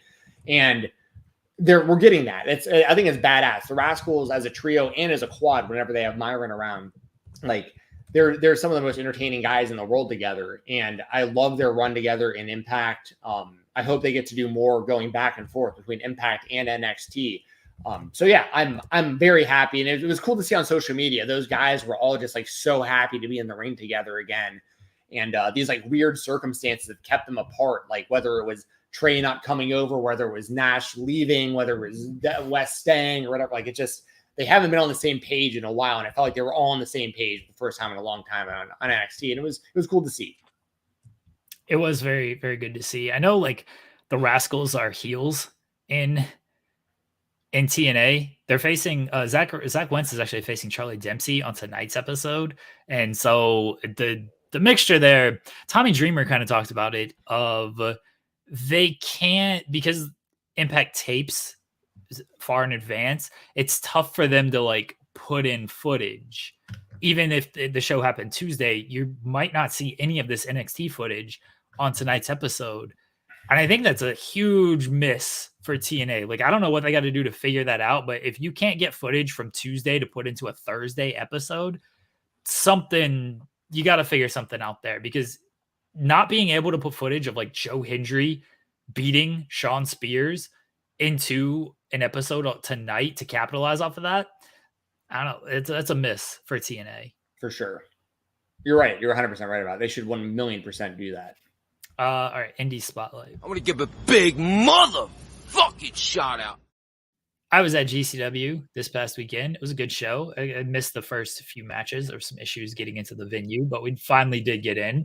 The biggest things coming out of the show, Jordan Oliver, legit ACL injury, which is very unfortunate. When Charles Mason, I'm always going to call him, when Charles Mason like said that, I was like, is this a work? He's like, I think I just tore your ACL. Now you're injured. I was like, I don't feel like he would know that immediately after doing this, but apparently Charles Mason's also a doctor, because he did tear his ACL. He tore Jordan's ACL. And then I don't know if this was explained on commentary. I assume it was, but the closing angle with Megan Bayne and Joey Janela, they are together. And the fact that, Mance was stabbing Megan Bayne as Joey watched on, us in the venue, we knew. If you're at home, there's no real connection between Megan and Joey unless it was said on commentary. Yeah, and I don't remember if they mentioned that or not. Obviously, Joey was held down and like had to watch as Mance basically poked her eye out with a screwdriver. And there obviously that's all building to the triple threat between Janela, Mance, and Blake Christian coming up at Homecoming. But yeah, I mean, what was did you have a good time at the show? The vibes?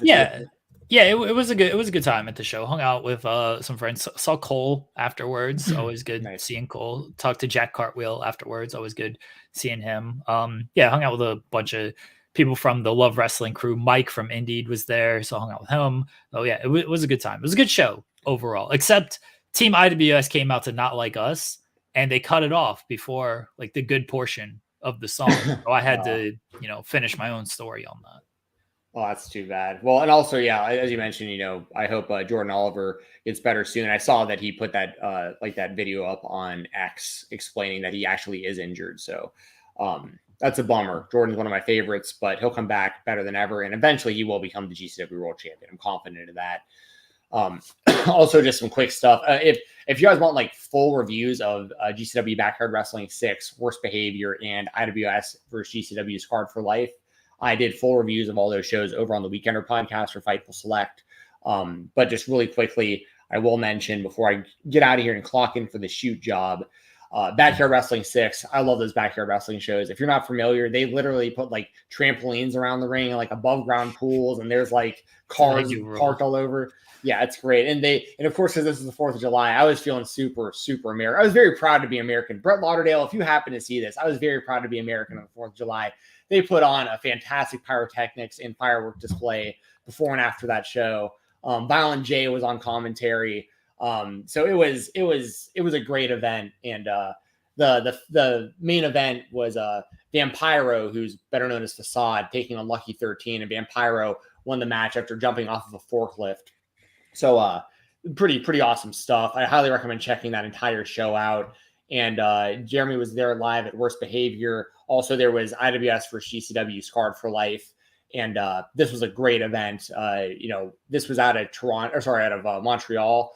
But this, there's a lot of like the IWS, I call them the IWS legends, the guys like PCP Manny and Green Phantom and Sexy Eddie and these kind of guys are so massive in Canada and especially in Montreal. And we got that big main event between PCP Manny and Joe Janela. It was supposed to be Manny versus Nick Gage, but Janela had a great, he was a great fill-in.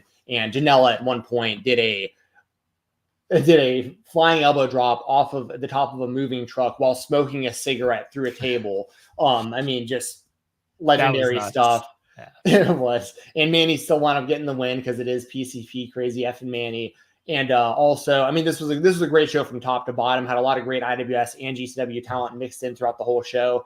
My one critique of this show was the GCW World Title match, Mance Warner versus Green Phantom. Love Green Phantom. He's one of those IWS legends, like I'm talking about, but not the best look when Mance Warner was dead to rights, got hit with an assault driver through a table in the corner, and Green Phantom literally pinned him 1, 2, 3. For the GCW World Championship, but time ran out with 1 second left. So we had a visual pinfall loss for Mance Warner heading into the triple threat with his title and also Blake Christian's title that he never lost, heading into all that. And Janela's taken losses too. He lost the Gabe Kidd at Worst Behavior. He lost here. Watch these losers fight for the title. It is very strange booking. And like I said, I love Green Phantom, and I understand in that building why you want to have Green Phantom look very strong, but it's also like we literally just saw Mance Warner that was only a draw on a complete technicality because time ran out, but we saw the 3 count for Phantom. So anyways, I guess I wanted to give the fans a celebration moment of Phantom holding the title up and people thinking he won like Dusty Rhodes in Madison Square Garden, and then taking it away from him. But that said, check all those shows out. All those GCW events are available over on Triller TV Plus. There you go. All right, Jensen. Any final words here? No, enjoy the interview with Scott Hensley. We talk all about the SCI weekend, and I'll be watching all those shows. The first one's going to be tonight at TWE, the night before on independentwrestling.tv. Speaking of IWTV, use code Fight Talk when you go sign up for the service. Lets the service know that I sent you over there. Please follow me on X and also listen to the Fightful Select Weekender podcast. That is every Sunday, sometimes Mondays, over on FightfulSelect.com, covering the world of independent professional wrestling. And I do plan on being live in a couple weeks at Action Wrestling's show at Doss Barbecue. So if I'm there, I'll probably try to get you some quick audio interviews, and we'll put those on Fightful Select. And Jeremy can, put some articles up on the site based off that too and stuff. So keep a lookout for all that stuff over on Fightful Select and on the other Fightful platforms. Good seeing you all in the chat. Good seeing you, Jeremy. I'm going to clock in for the shoot job. All right, everybody. Thank you as always to Jensen. Here we go in the creator spotlight. Scott Hensley. Yes, it is a big weekend for TWE and SCI, the SCI tournament, the annual tournament, one of the biggest independent tournaments out there. That is this weekend. It starts, the run of shows starts tonight. The SCI tournament is Friday and Saturday, and then there's futures as well. So big weekend for SCI. We got into a lot with Scott. He's been on the show before. We appreciate him joining us ahead of what's going to be, I think, the busiest weekend of the year for him. So very gracious this time. We recorded this last night just before AEW Dynamite. So here we go in the creator spotlight, Scott Hensley. Welcome to the Creator Spotlight here on the Spotlight on Fightful. I am Stephen Jensen, joined as always by Jeremy Lambert. And our guest today is a returning guest. He's the man behind the scenes. He is a promoter. He is a ring announcer. He is a co-founder of the Scenic City Invitational. Huge weekend coming up for the SCI. Technically starting tomorrow at the time of this recording, but today at the time that this drops. So Thursday night, we got TWE, and then we've got SCI Night 1 on Friday night. We've got Action's Future Showcase on Saturday, and SCI Night 2 to crown the tournament champion Saturday night. So huge weekend for SCI. Our guest today is, of course, Scott Hensley. Scott, thanks for joining us again. How you doing, man? Hey, I'm great. Thank you guys for having me. Yeah. We appreciate you joining us again. Yeah, absolutely. We love talking to you. I think the last time we spoke was SCI Rumble, I believe. Yeah. So before the Rumble. Before the Rumble. So a lot has happened since then. We have the whole field now for the SCI tournament. Before we even get started on this year's field and everything, I just want to first say stacked tournament. Once again, as always, I always look forward to these SCI tournaments. I've attended live a couple years as well. Great environment. Big fan of everything you guys do, as well as the future showcase and everything. If you could just kind of let people know a little bit about the Scenic City Invitational Tournament that might not know much about it, and kind of what it means, and kind of what it means to you and kind of the whole scene in general. Sure, yeah. We started back in 2015, and we partnered with a local promotion called Empire Wrestling that had a lot of just solid local guys, and we wanted an opportunity to showcase what we had here in the Chattanooga area and the Southeast compared to just the best independent wrestlers that we could find. And it grew, and we got into schools and got to do some great fundraisers. And after COVID, it's just been really difficult to get back into those schools in the summertime. But we are so thankful to be able to go into a place like TWE, which is just a built-in arena for professional wrestling.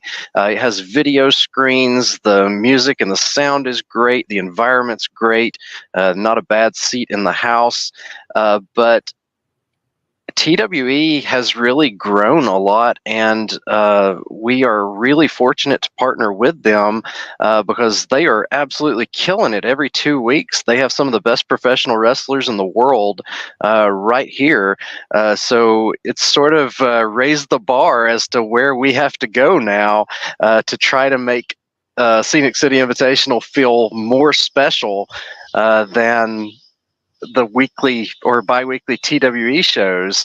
And, we also have a partnership with Action Wrestling. My partner in the Scenic City, Matt Griffin, runs Action Wrestling. So, we feed a lot off of Action. We feed a lot off of TWE, and both of them are just absolutely killing it right now. So we had a huge challenge going into this year. But ultimately, Scenic City Invitational has become a destination weekend event. You mentioned 4 events over 3 days. We've got 3 different promotions working together to create something to just get eyes on these hardworking wrestlers, men and women. And it's so much fun and so rewarding to have people say, the first time I ever saw them was at Scenic City, or to say, for promoters or decision makers to say, I booked them because I saw them at Scenic City. And, it's really cool to be in a place where you can be a decision maker that makes a difference. We've had over a dozen people get signed to contracts off of Action Futures, and not that we're taking sole credit. We're already booking people that are running hard, but we know people are getting seen at Futures. Last year we had Jay Malachi, and now he's killing it on NXT, Javon Evans. So you never know what's going to happen in just the span of a year. So it's super exciting, and we're just trying to be a part of the conversation. And, I appreciate you guys including us in your coverage of it. I think we have so many great fans and so much great coverage. I just appreciate what you guys do.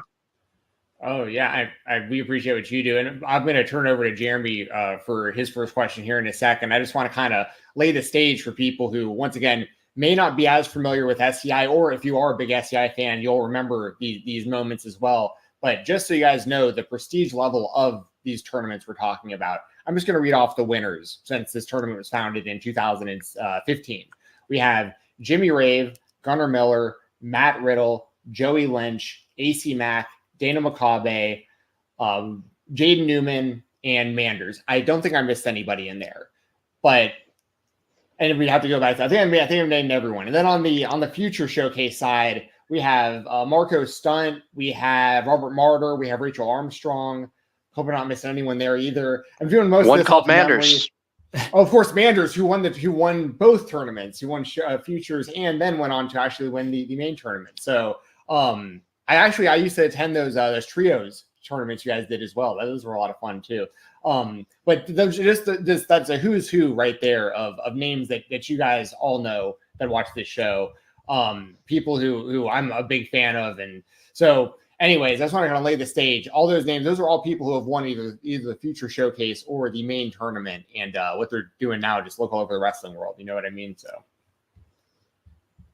Oh, I was going to follow up on Jay Malachi, Javon Evans, since you mentioned him. You know, what goes through your mind when you see him now on NXT? Like, knowing you mentioned like just a year or two ago, like he was there, he was wrestling in the SCI tournament, and now he's main eventing NXT PLEs. Yeah, it's not really that surprising. It's awesome, but it's not surprising.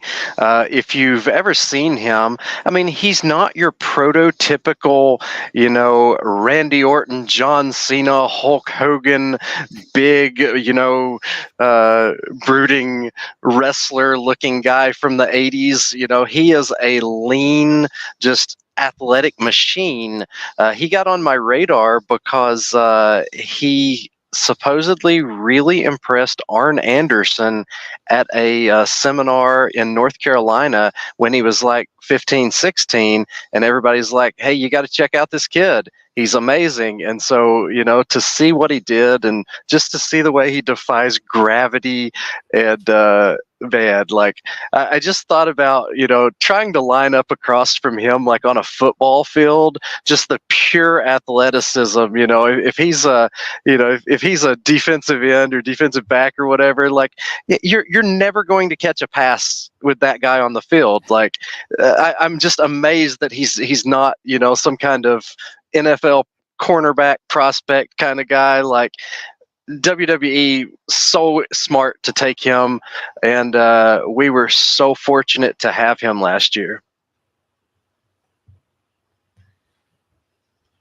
Sorry, my headset cut off for just a second. You guys hear me okay? Yeah. Yep. Oh, I'm sorry about that. I heard a beep in my headset and I thought I froze there for a second. I got to see Javon Evans a few times live here in the Atlanta area, and it's just super impressive. I saw him, I believe, at Battle Slam, maybe at CDW. He may have been there too. He was always around like those top team guys who were like kind of blowing up all over the place, like Teriyaki and all them. I'm with you. I mean, that guy has such a bright future in the WWE system. Speaking of futures, let's talk a little bit about the future showcase, and then we'll talk about the main tournament. Future showcase, you mentioned TWE, which there's a heavy influence there, and that makes sense. TWE Arena, a lot of the same fan base who has become familiar with people like Darian Benson from TWE, who also does stuff in action, but like has become one of the main faces of TWE. I guess can you give us kind of like a preview of what people can expect out of the future showcase this year? Because I think it's a pretty stacked field for the futures this year. Oh, absolutely. You mentioned the TWE influence there, and, all credit to the trainer at the TWE Performance Center. It's Jaden Newman. Jaden Newman is in there every week working with young men and women, and they are getting better. They're networking. They're traveling now. And it's not a situation where we're just putting on people because they're, cheap and local or anything like that. Like, these are people that we really feel like are earning opportunities and are truly the future of what we are doing, as well as, the Southeast, as well as independent wrestling as a whole. We have just so many great people in futures this year. I just think back to a year ago with the Scenic City Invitational Tournament. In looking forward, it's like, we kind of have an idea where we want to go for, this year. But with futures, it was like, like we know like 7 or 8 people. We know what we want to do with futures. We know, we want to be in this, because it was so like backfilled with all these hardworking people. There's so many opportunities now in the Southeast and beyond, and these people are seizing those opportunities. You've got a guy like The Wall. That's a guy that he trained with George South originally, and then moved to the Atlanta area, trained with AR Fox. I don't know if you can get dynamically different as different than George South and AR Fox. So, to have a guy that well-rounded, and like he's been traveling to Europe and wrestling, these are people getting after it. Cody Fluffman. If you don't like Fluffman, then you've never seen Fluffman, or wrestling just isn't for you. Like, Cody Fluffman is one of the most entertaining individuals you'll ever see in a professional wrestling ring. Timothy Bosby, that's a name that people don't know yet, but they need to know.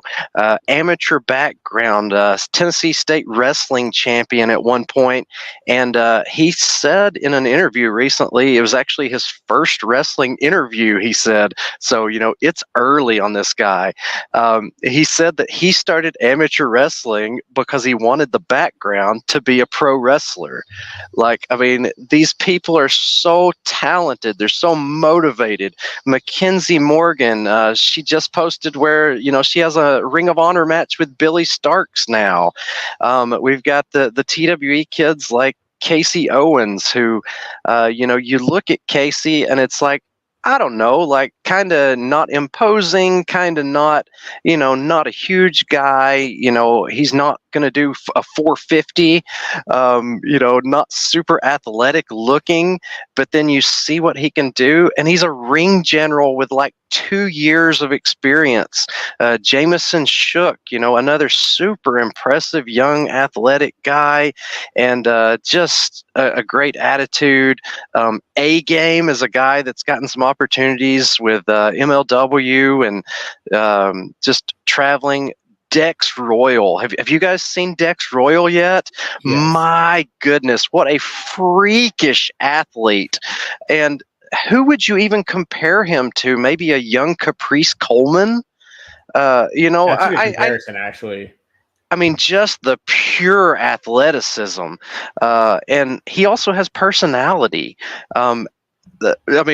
You will not find more passion than Anakin Murphy.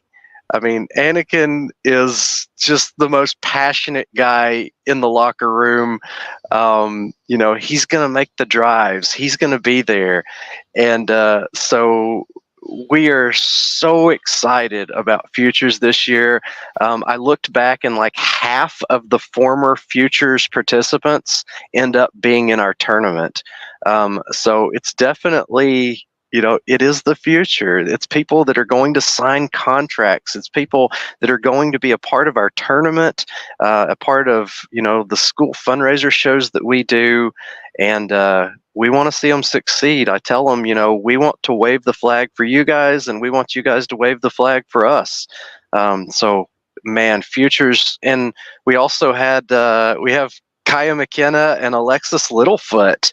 We were able to add a ladies match, and just anytime we can represent any style or any kind of differences, it's great. I want it to be a buffet of wrestling. I want it to be something that people identify with, that see themselves in.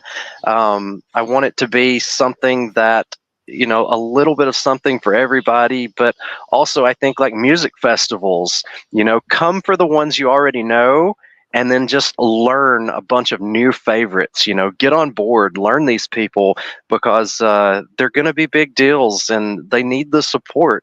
These are people that are wrestling all over the world or going to be. When Yeah. you run down all of those names, for anyone who listened to the names and like thought, because you mentioned for anyone who hasn't seen Dex Royal, and I'm thinking, I know the name.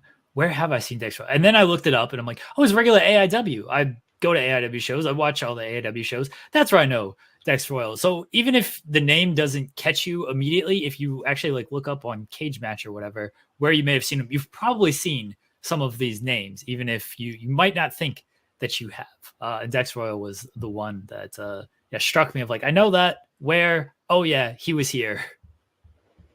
I remember last year around the time of the tournament, Mouse, Robert Bellamy was hyping up Rachel Armstrong a lot around that time. And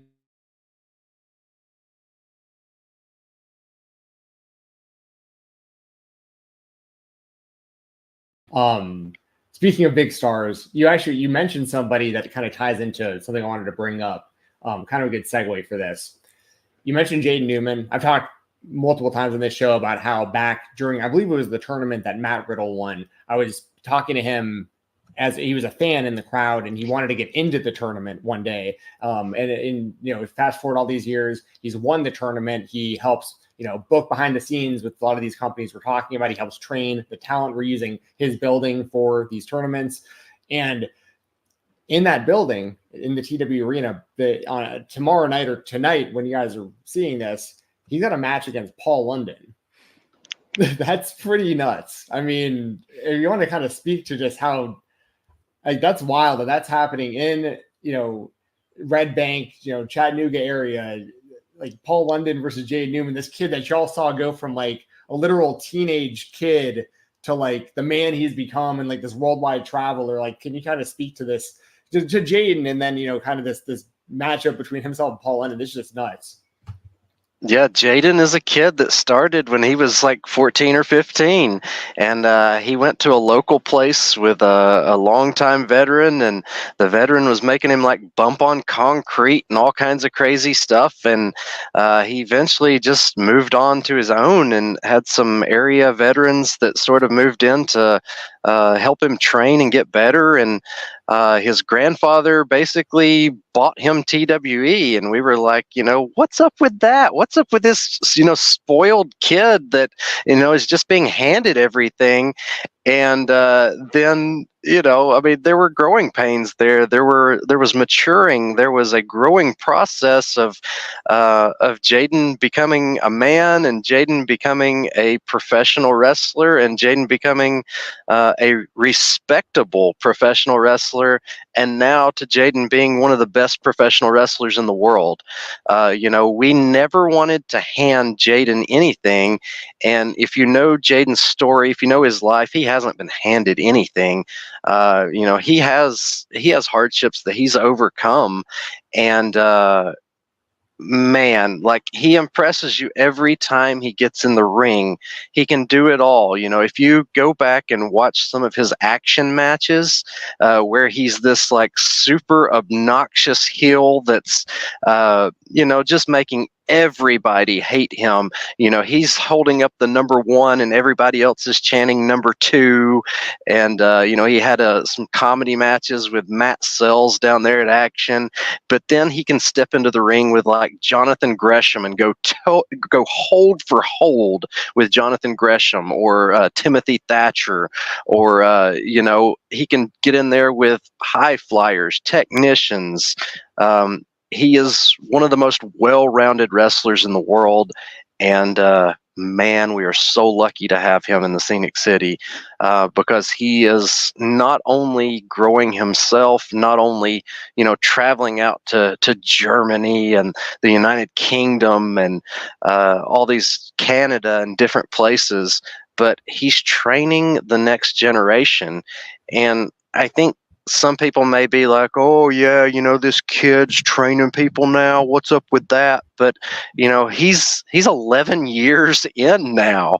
He is a young veteran, and if you can find someone more well-rounded than Jaden Newman and the support staff around him, which is Dylan Hells and the Reverend Dan Wilson and Tank and some of these guys that have 20 years of experience combined with his 11 years. If you can find someplace better than that, then that's a really, really good place, because TWE is cooking right now, and 95% of that is Jaden Newman. What was sorry, the last thing for me, Jerry, was just to follow up, because I know we got the Paul London match against Jaden at TWE, and then you landed Paul London for the actual tournament as well, of course, which we're going to talk about. It was, I guess, can you kind of tell me the process of booking Paul London for this? Because obviously the SCI tournament is a mixture of talent, mainly up and coming talent, but obviously Paul London, a veteran talent that, was honestly one of the first guys I was even aware of back in the early 2000s on the indie scene, but a guy I've always had a lot of respect for in the ring. So what was kind of the mindset of bringing in Paul London for the tournament? Paul London is one of those guys that he does pull at those early independent wrestling heartstrings. For me, I remember following his career in Ring of Honor, and then traveling to Nashville to see him at TNA. I just remember, as an 18-year-old kid, or 17, 18, however old I was, just thinking, wow, I've got to go see Paul London. Paul London is the man. I want to see him.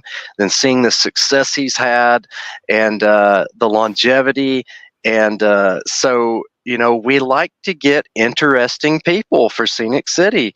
We've had guys like PCO. We've had Nick Gage at a school. We've had Too Cold Scorpio. So, we like to reach down in the bag of tricks and pull out somebody that's different, that reaches a different audience, and that has ties to our audience and our wrestlers. And Paul London was actually in the Chattanooga area a couple times for a promotion in North Georgia. It's probably been 10 years ago, but he came and appeared a couple of times, and Jaden actually kind of struck up a friendship with him there. So, again, it sort of revolves around Jaden, but, it's an opportunity to I guess further a story, and to be somebody that we all really love and respect, and just a chance to put them in front of the local fans, that a chance that you think you would never have. But Paul's going to do a seminar for wrestlers on Saturday morning, and I think we have almost 25 to 30 people signed up for that already. And so, this is a guy that everyone wants to be around, everyone wants to see, everyone wants to learn from, and it's really exciting. I'm so thankful to just have the platform that these guys that are so successful trust us to come in and wrestle at our shows. I love Paul London. I covered when he announced he was going to come back and start doing shows, and one of his big things was, I want to come back and I want to help out, the local kind of scenes. I want to help independent wrestling out and do that. And, a lot of guys will say that, and then it doesn't always come to fruition and things like that. But Paul actually got out there, goes to a lot of the local shows. You mentioned he's doing seminars. He does a lot of that stuff. And he's actually giving back what, he said he was going to do. So it's great to see him in this environment, just basically everything he's done since he's coming back, because he doesn't seem like, I've never met him, never talked to him or anything. Doesn't seem like he has an ego about this stuff. And it's just you know what? I said I was going to come back and help. That's what I'm here to do. Whatever you guys need me to do, I'm here for you. So it's great to hear stories like that when it comes to Paul London, based on what he said when he said he was going to return with everything. Yeah. Another non-tournament match real quickly. Kevin Koo, Daniel Makabe. Talk to us about putting this thing together, because I think most fans, myself included, are very excited about this one. Well, and of course, this is Makabe's retirement, right? This is a big deal. This guy is huge for this area. Yeah, Daniel Makabe is a guy that he represents that underground spirit, that there are those amazing independent wrestlers out there that may not fit the mold, but that are just absolutely gifted in one way or another, and he's gifted in many ways.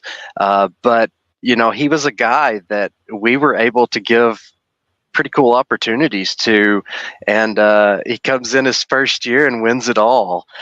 He was the guy that, he was our first international winner. He was our first guy since, I guess, the first tournament, I think, that came in and won his first year. And it sort of showed that, anybody can win. And then it may not be somebody you've even heard of, man, for him to retire, it's very emotional, because when you see a wrestler and see how passionate they are, you see how much they love professional wrestling, and for them to make that decision to go out on their own terms and say, as much as I love professional wrestling, I want to be a productive and healthy individual in regular life as well, with a family and career and other things. And so it's a huge emotional decision, and so we are just beyond honored to get to host his final retirement match. When Matt Griffin and Dylan talked to me about it, it's like, really, like, he's choosing us. He's coming all the way from Vancouver or the Seattle scene, or those places that love him and accept him now. But man, he's coming here to do this. It's unbelievable. But we are so lucky to have it, and he and Kevin Koo are going to kill each other. They're good friends in real life, so they're going to really lay into one another in that ring. So I mean, I still remember some of the stuff they did at Southern Underground Pro in their only other match. I know. I think it was Koo pulled Makabe off the turnbuckle, onto the apron, and it's, man, they're going to do so many dumb things, but out of love. I'd imagine a big part of that decision for him to do his retirement with you guys is because a lot of people may not know, he was around for a long time before he broke out. He was grinding the indies for probably over a decade before he actually made it in made by whatever your definition of making it is. But I know the Southeast scene is how I really became aware of him, and then I started realizing the Seattle stuff, the Canada stuff and whatnot. But I think it's awesome as a fan of the guy to be able to see that he's deciding to do this here, and it's against Kevin Koo. It's a great opponent, and I'd imagine he's going to stay. I mean, you never say never in wrestling. I feel like he's the kind of guy who's going to stick to retirement, but then at the same time, I feel like he loves wrestling too much to stay away. So I don't know. I hope he comes back selfishly, but Same, yeah. Oh yeah. I think, by the way, Makabe is going to return, and he's going to have a match with Bryan Danielson at some point in his career, because when Danielson wraps full time, he's going to do a bunch of indies. Maybe it's under a mask. I don't know how it's going to be, but Danielson has said he actually singled out wrestling Daniel Makabe. So I think Danielson, he's crazy enough or just willing enough to do something like that. Yeah, and I don't think anybody would blame him for coming out of retirement to do that. The other big match that I think most of us have wanted is Wrestling Genius versus Wrestling Genius with him and Chris Hero. So if either one of those matches can ever happen, then I don't think anybody would fault him for getting out of retirement for that. But I think he's really serious about he's no longer going to try to climb the mountain or chase this dragon. It's this is pretty much it. I mean, this is it for the traveling stuff. Yeah, I'm looking forward to it. And Chris Hero, by the way, was it the first year y'all did the tournament? He was a part of that. He's been in this tournament before, Chris Hero. Yes, he was in twice. I believe it was 2016 and 2017. Sounds right. That's wild. I can't it feels like that was so long ago, but not. It depends on how you look at it. Like, I mean, so much has happened since then. Anyway, it's BC. It's BC. It's before COVID. COVID. Exactly. See, that's exactly the problem, because I can like put myself there, because like the 2020 tournament didn't happen, right? Like there wasn't one in 2020 because of that. And it feels like 2020 to like 2022 for me was just like 1 year. Like that was all like 1 year. It was a long year, but I can't remember what exactly happened in those years when. Like it's just like this weird blur of not doing anything. And then anyway, where we're at now, as far as the actual tournament this year, I am very much looking forward to the SCI. Now, you don't, correct me if I'm wrong, because I don't think you've ever had these previously. You used to not even announce these matches ahead of time. There's no actual bracket available, right? We just know the first round matches, but we don't know where that could lead. So it's hard to do bracketology as far as like winners and losers throughout the whole tournament. But what I do want to do is just highlight these talents in these matches. And along the way, I'll probably pick a winner for the tournament along the way. And Jeremy, you can do that also. Scott, if you want to give us the Iggy, feel free, but I don't think you want to do that right before everyone watches this tournament. And by the way, I know you've chosen the winner of this tournament during the tournament before, so like you might not even know who's winning this tournament at this point. But first match I got here, we got Shug D and Darren Bexton. Shug D, obviously, I mean, if people know him as Pineapple Pete, I mean, you don't know anything about him. Let's put it that way. But he's been one of the most consistent guys in this area, especially at Action Wrestling. And Darren Bexton, you know, TWE champion there, long time.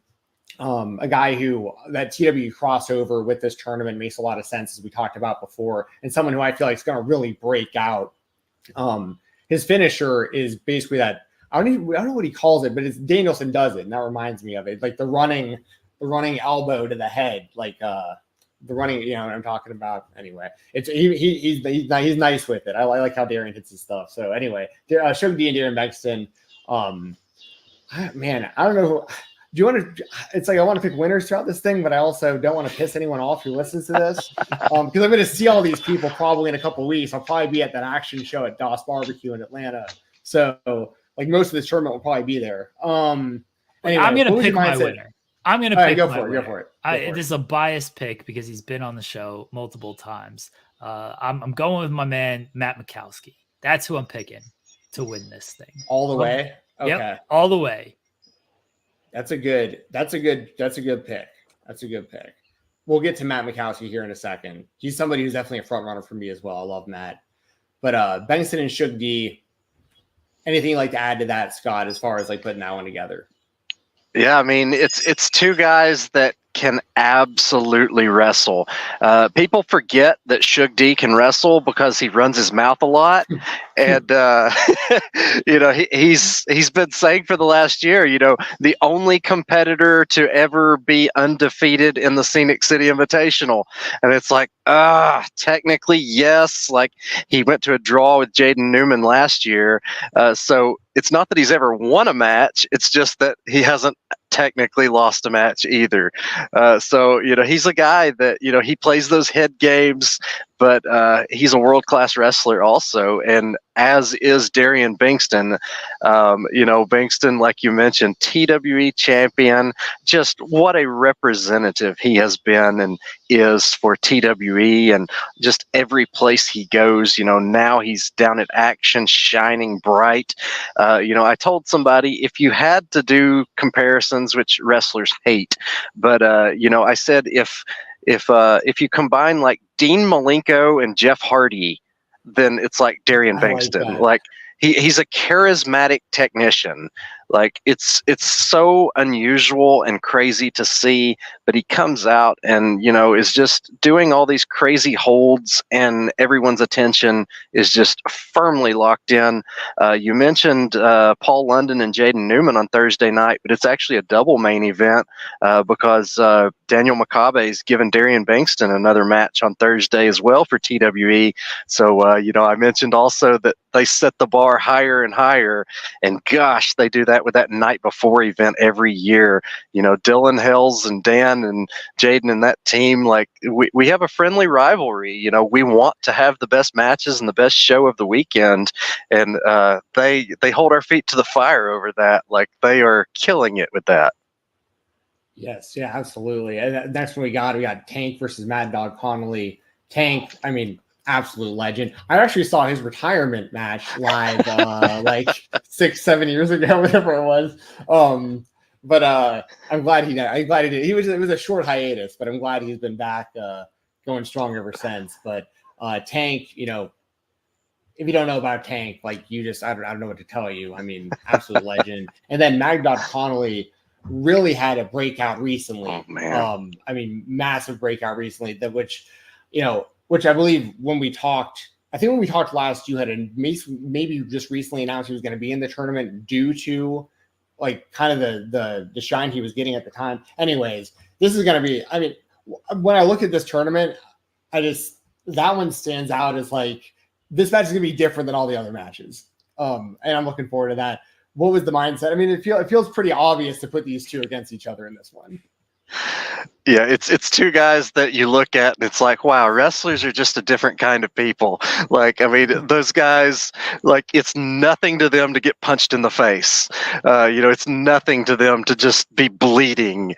I think Mad Dog Connolly is one of the realest people or realist characters in professional wrestling. He has just such a legitimacy and realness to him in the vein of like a Nick Gage. You know, you can call wrestling whatever you want to call it. You can say wrestling is fake, but Mad Dog Connolly's not fake. Like you're not going to walk up to Mad Dog Connolly and say anything to that guy's face. He has just a built-in intensity, and to try to tame somebody like that, you got to put him in with somebody like Tank. Tank is an absolute crazy person.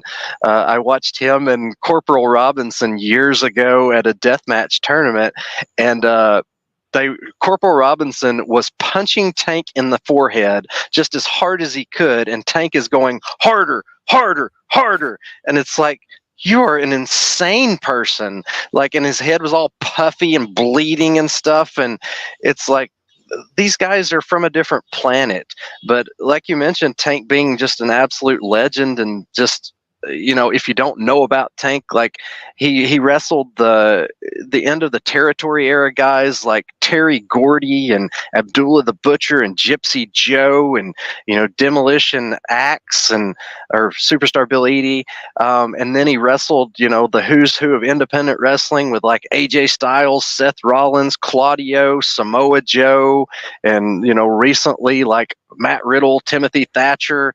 And some people are like, oh, Tank's kind of getting up there. Is this, sort of retirement? No, like, I don't know that there is another retirement tour. Like, he's in better shape than he's been in years, and he's just going full steam. He did like 7 shows Mania weekend. Like, he's not slowing down. Like, this is not a retirement. Like, Mad Dog is not retiring Tank. Like, I mean, they're going to beat the snot out of each other, but only one of them will be standing, and that person gets to go to the second round. But that's what I have to say about that. Like, the match I was thinking about, by the way, was the dog collar match at Action Dean. Was one that people should go definitely check out before you watch the SCI if you want to know about Mad Dog Connolly. Next one, we got Jaden Newman, Adam Priest. We've already talked a lot about Jaden. Adam Priest, one of the best in-ring wrestlers in the world. A guy who's won he's been the Action Wrestling Champion. He's been the New South Champion. I mean, he's probably been the closest of anyone to beating Cruel for the IWTV Championship in recent memory. But Adam Priest, obviously a guy who means a lot to the Southeast scene. And we've seen him pop up in major promotions as well. He actually wrestled for MLW like just the other week too. So bright future ahead, whatever he's doing, but I'm glad to see he's still a part of this tournament as well. Putting together Jade Newman and Adam Priest, what was the mindset behind that one? It's one of those things. It's like, what's the best match that we can put together for the first round? And, it's putting two guys that have a little history in there with each other as two of the most well-rounded wrestlers. Adam Priest goes by any style. I talked about the diversity of Jaden Newman and all the different things he can do. And, these are two guys that are like bulls running at the same pace toward the same direction, and that's hopefully signing a contract with somebody and being professional wrestlers for a living. They're right there at the brink of doing that. And if it's one of those matches where it's like those guys could be the final two in the tournament. It's going to be really weird in that building to see what the response is, because both are so beloved. Jaden Newman is the absolute king of Chattanooga, the king of the Scenic City. He's the crowned king. And but I think Adam Priest, he's been the king of action. He's been the king of sort of the Southeast. He had a huge run with uncharted territory in that building. But Jaden has the home field advantage. He could be the first person to win it twice. There's so many things at play there. Jaden challenged Adam Priest for the Action Championship over in the UK. And that's when the Action title became recognized as a world championship, when it was defended globally. So, these are two guys that are putting everybody on the map. And so, it's going to be so evenly matched and just absolutely crazy. Jeremy, do you want me to go through? I can go through the matches, to get through. Do you have any questions? I didn't want to stop you from asking any questions you might have. No, I was gonna just let you go through, and we'll do again psychology almost. Okay, cool. I just want to. I told you I just didn't want you to not be able to ask something if you wanted to ask something, because I know I'm going through all these. So all right, good deal. Next one we got is Channing Thomas and Rachel Armstrong. Rachel Armstrong won the Action Future Showcase tournament last year. Now in the main tournament. Channing Thomas, a former guest. Actually, it's funny because I say former guest on the show. A lot of these people have been on the show before. Channing Thomas. I was gonna say half the field has been on our show before. Yeah, and I hope to get the other half, at some point too. We like to interview all these people. But Channing, very charismatic guy, got a great look, very good in the ring. Once again, what mindset behind putting this one together between Armstrong and Thomas? This was a situation where it was like, let's put the most beloved and likable person versus the most absolutely obnoxious person. And it's not just person, it's people, because he's got Sydney Bacabella with him, former WWF Hall of Famer, Sydney Bacabella, as he will tell you. It's going to be up to Rachel to throw some of those just hard-nosed forearms and just absolutely shut these guys up. Oh, that's too funny. I like how you did that, the yin and the yang there, the most beloved versus the most hated. I like that. Next one I got here is we'll do Matt Mikowski and Aaron Wade. Jeremy Lambert brought up Matt Mikowski just a moment ago. This is a very, for fans of martial arts, I feel like this is why we might see these two. Matt Mikowski is a former professional MMA fighter, for people who might not know. One of my favorite in-ring workers. I love the way he mixes, mixed martial arts into his in-ring style. And Aaron Wade, same type of thing. I mean, with his Taekwondo style, coming off the Scenic City Rumble win, a guy who's been a real homegrown. I mean, literally homegrown from that building to now. I mean, so yeah, putting this one together. This was another one similar to Mad Dog versus Tank. I feel like this one kind of booked itself. Yeah, and Aaron Wade is a guy that he gets better and better. He's actually a trainee of Jaden Newman, and he was a guy that showed up and just kept getting in better shape, kept working harder, kept getting better as a personality as he got more comfortable in the ring, and he won our Scenic City Invitational Rumble this year. So he got to pick his opponent, and he chose the fellow martial artist in Matt Mikowski. Aaron Wade is a 5th degree black belt himself. I've told people, Aaron Wade can be a bit of a goofy person, and it's sort of like Suge D, you forget just how talented they are because they're distracting you with their personality. But they're going to get in there and really throw down with kicks and holds and everything else. And we were so excited to get Matt Mikowski, with a guy that did the blood sport stuff and just about anything that's really good and exciting in independent wrestling. He's right there in that conversation. So it's going to be really good to have somebody like that, a Bellator fighter in the building. I've told Matt Griffin and some of the other people, like, as the local promoter that's talking to people locally, like, it's so cool to be able to say, we have an actual professional fighter in the tournament. You look back and, Matt Riddle was a huge attraction for us at that time. And so, Mikowski's in that grain as well. So we'll see how that goes. The man who gave Charlie Dempsey a black eye at Bloodsport. That's how you sell him. There you go. The next one we got here is Paul London versus Landon Hale. We've talked quite a bit about Paul London already. Landon Hale recently had that big match with Mustafa Ali at Action, and Mustafa really put him over. Mustafa.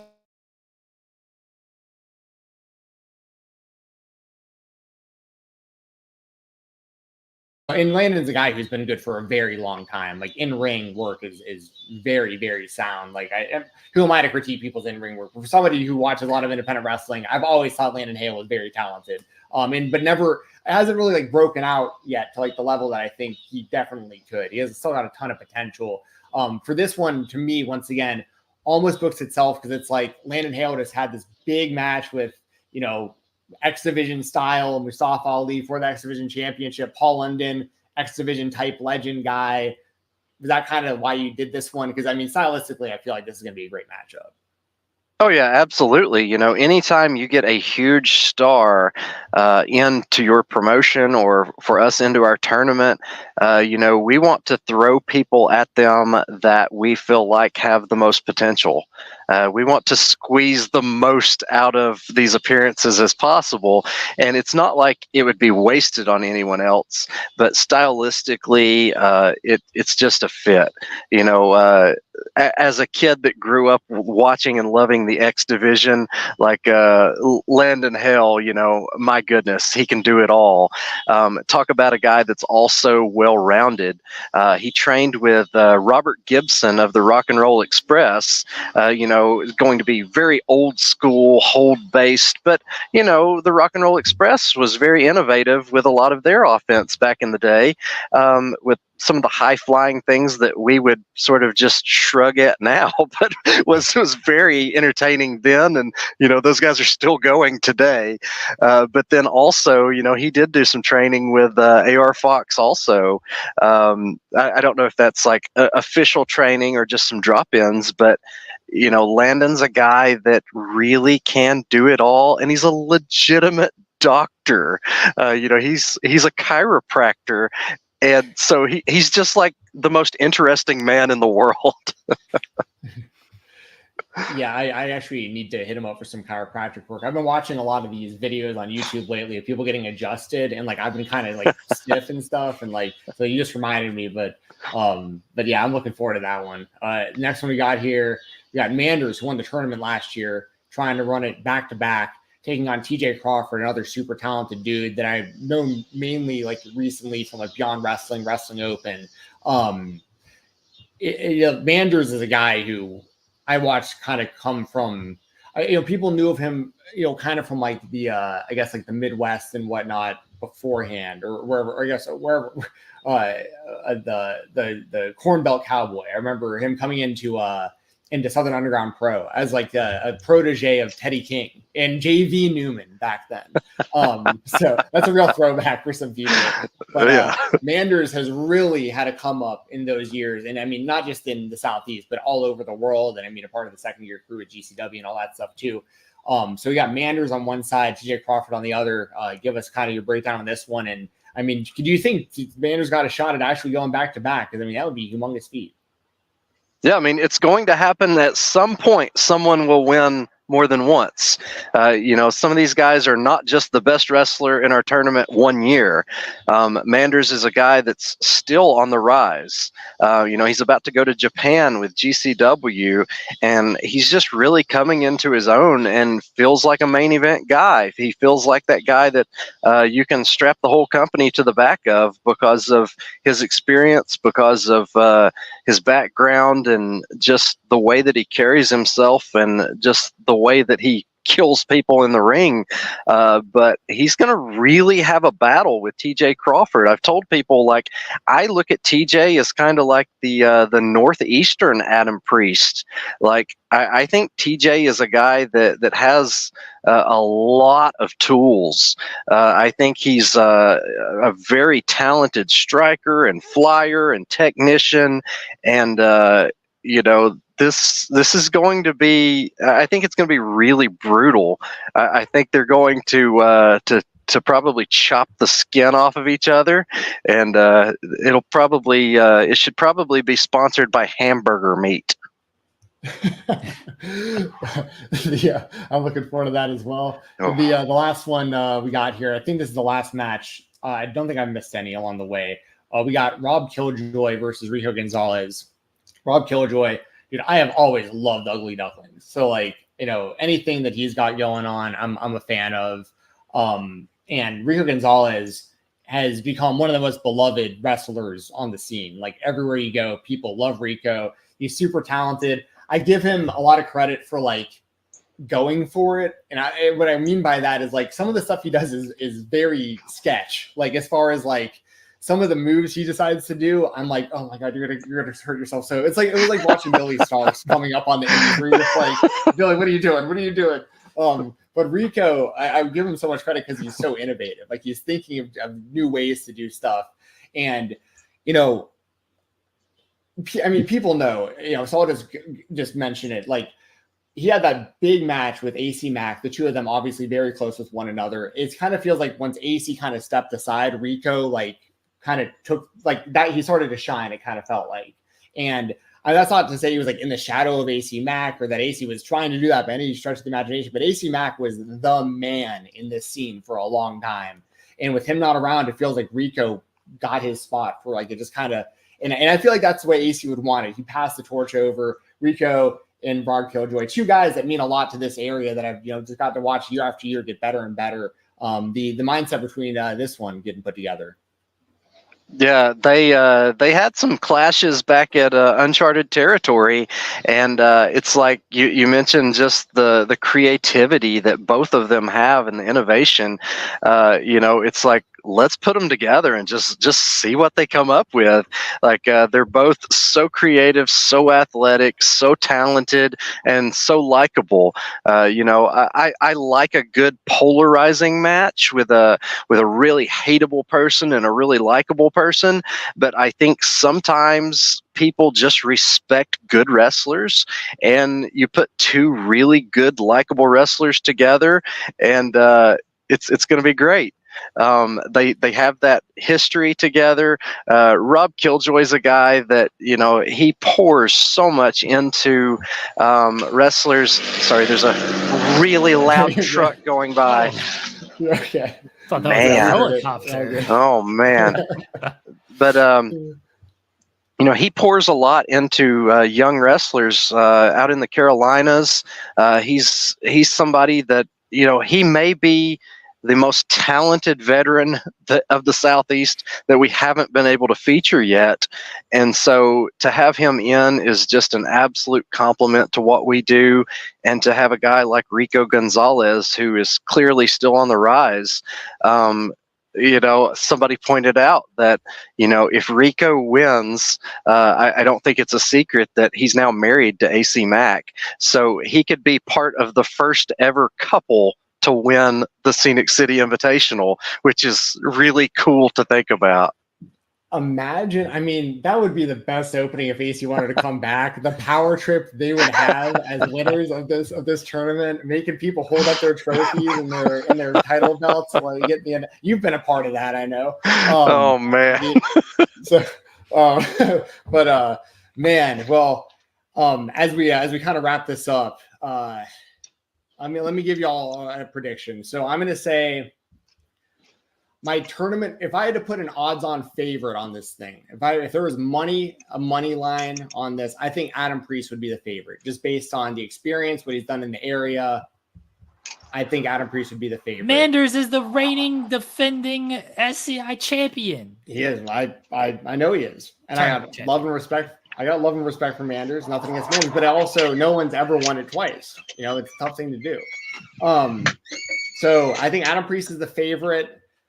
I really like the Mikowski pick, but it's like the Mikowski and Aaron Wade match is very tough to call because of the projection of Aaron Wade.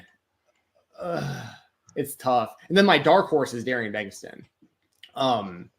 So I'm gonna officially. Here's one last thing I'm gonna say real quick. I know we got to wrap up. I gotta ask if there's a draw, are y'all doing like the scramble or whatever to get into the tournament? Like, can you be eliminated for like a double time limit draw or anything like that? Like both people get eliminated. So if there's a first round draw, then yes, both people are eliminated, and the night 2 scramble determines who goes into the second round. We've had a couple of first round draws over the years. We've never had a second round draw yet, but if that happens, then it's just 3 people in the final rather than 4. Okay, the reason I ask is because that's a wild card that we have to keep in mind, because like it's possible like Jaden and Adam Priest go to a draw. Like that's a tough match. Like I don't know. So you know my official prediction. Oh man, I'm gonna go Adam Priest win the whole thing. That's what I'm gonna wind up taking. But I love everyone in the tournament. And I hope everybody does well, and I hope everybody has a good time. Anything that we're missing? Anything else before we get out of here, Scott? Just we would love to have you in attendance. Anybody listening, come on down to Red Bank, Tennessee. Chattanooga is a day's drive from like 90% of the United States population. So we would love to have you here. If you can't join us live, then check us out on IWTV. And we have another big event coming up September 7th, the Battle for Sale Creek. We are back in a school to help them raise money. We've been at Sale Creek once before for Tank's Scenic City Throwdown. So we're excited to get back out into the community. And our 2 main goals are to give wrestlers a platform and to help organizations raise money. So we're excited to do that again in September, and we're going to keep the ball rolling. Scott, I want to thank you for joining us here tonight. Guys, all the links are below to, if you're in the area, go check out the show or where you can find to watch the show. However, you can view the show at the SCI Tournament, the TWE show as well. Again, tonight is when everything kicks off when you're listening to this, and then the tournament is Friday and Saturday night. Scott, again, thank you for joining us. Have fun this weekend. I can imagine it's a very busy weekend, but a lot going on, but I'm sure it's also a very fun weekend for everyone. I know follow a lot of people on Twitter. Boston Nuga is one of them, and he always enjoys the SCI and getting together with everybody. I know it's like a big celebration down there, so have fun this weekend. Thank you again for joining us, and guys, we'll be right back here on the Spotlight. We're back. Big thank you to Scott Hensley for joining us, previewing the SCI tournament. Again, the actual tournament begins tomorrow and then runs into Saturday. It is on IWTV. Everyone can check it out. But the kind of weekend kicks off. It kicks off tonight with a TWE show. So that's on IWTV as well. Head over to IWTV, use the code FIGHTTALK. And get a discount. Also helps out Stephen Jensen. Check out everything going on at the SCI this weekend. Guys, we appreciate all the support, all the feedback, all the comments, the questions. We appreciate it all. Appreciate everybody who's tuned in today, whether you're listening live or listening on demand. If you are listening on demand, leave us a good review on iTunes, or if you're listening on demand on YouTube, leave us a thumbs up on the video. We appreciate that. Subscribe here to the channel, Fightful, youtube.com/Fightful. Subscribe to Fightful Overbooked. We do a morning show 3 days a week on Fightful Overbooked every Monday, Wednesday, and Friday, 10 a.m. Eastern, covering the world of professional wrestling.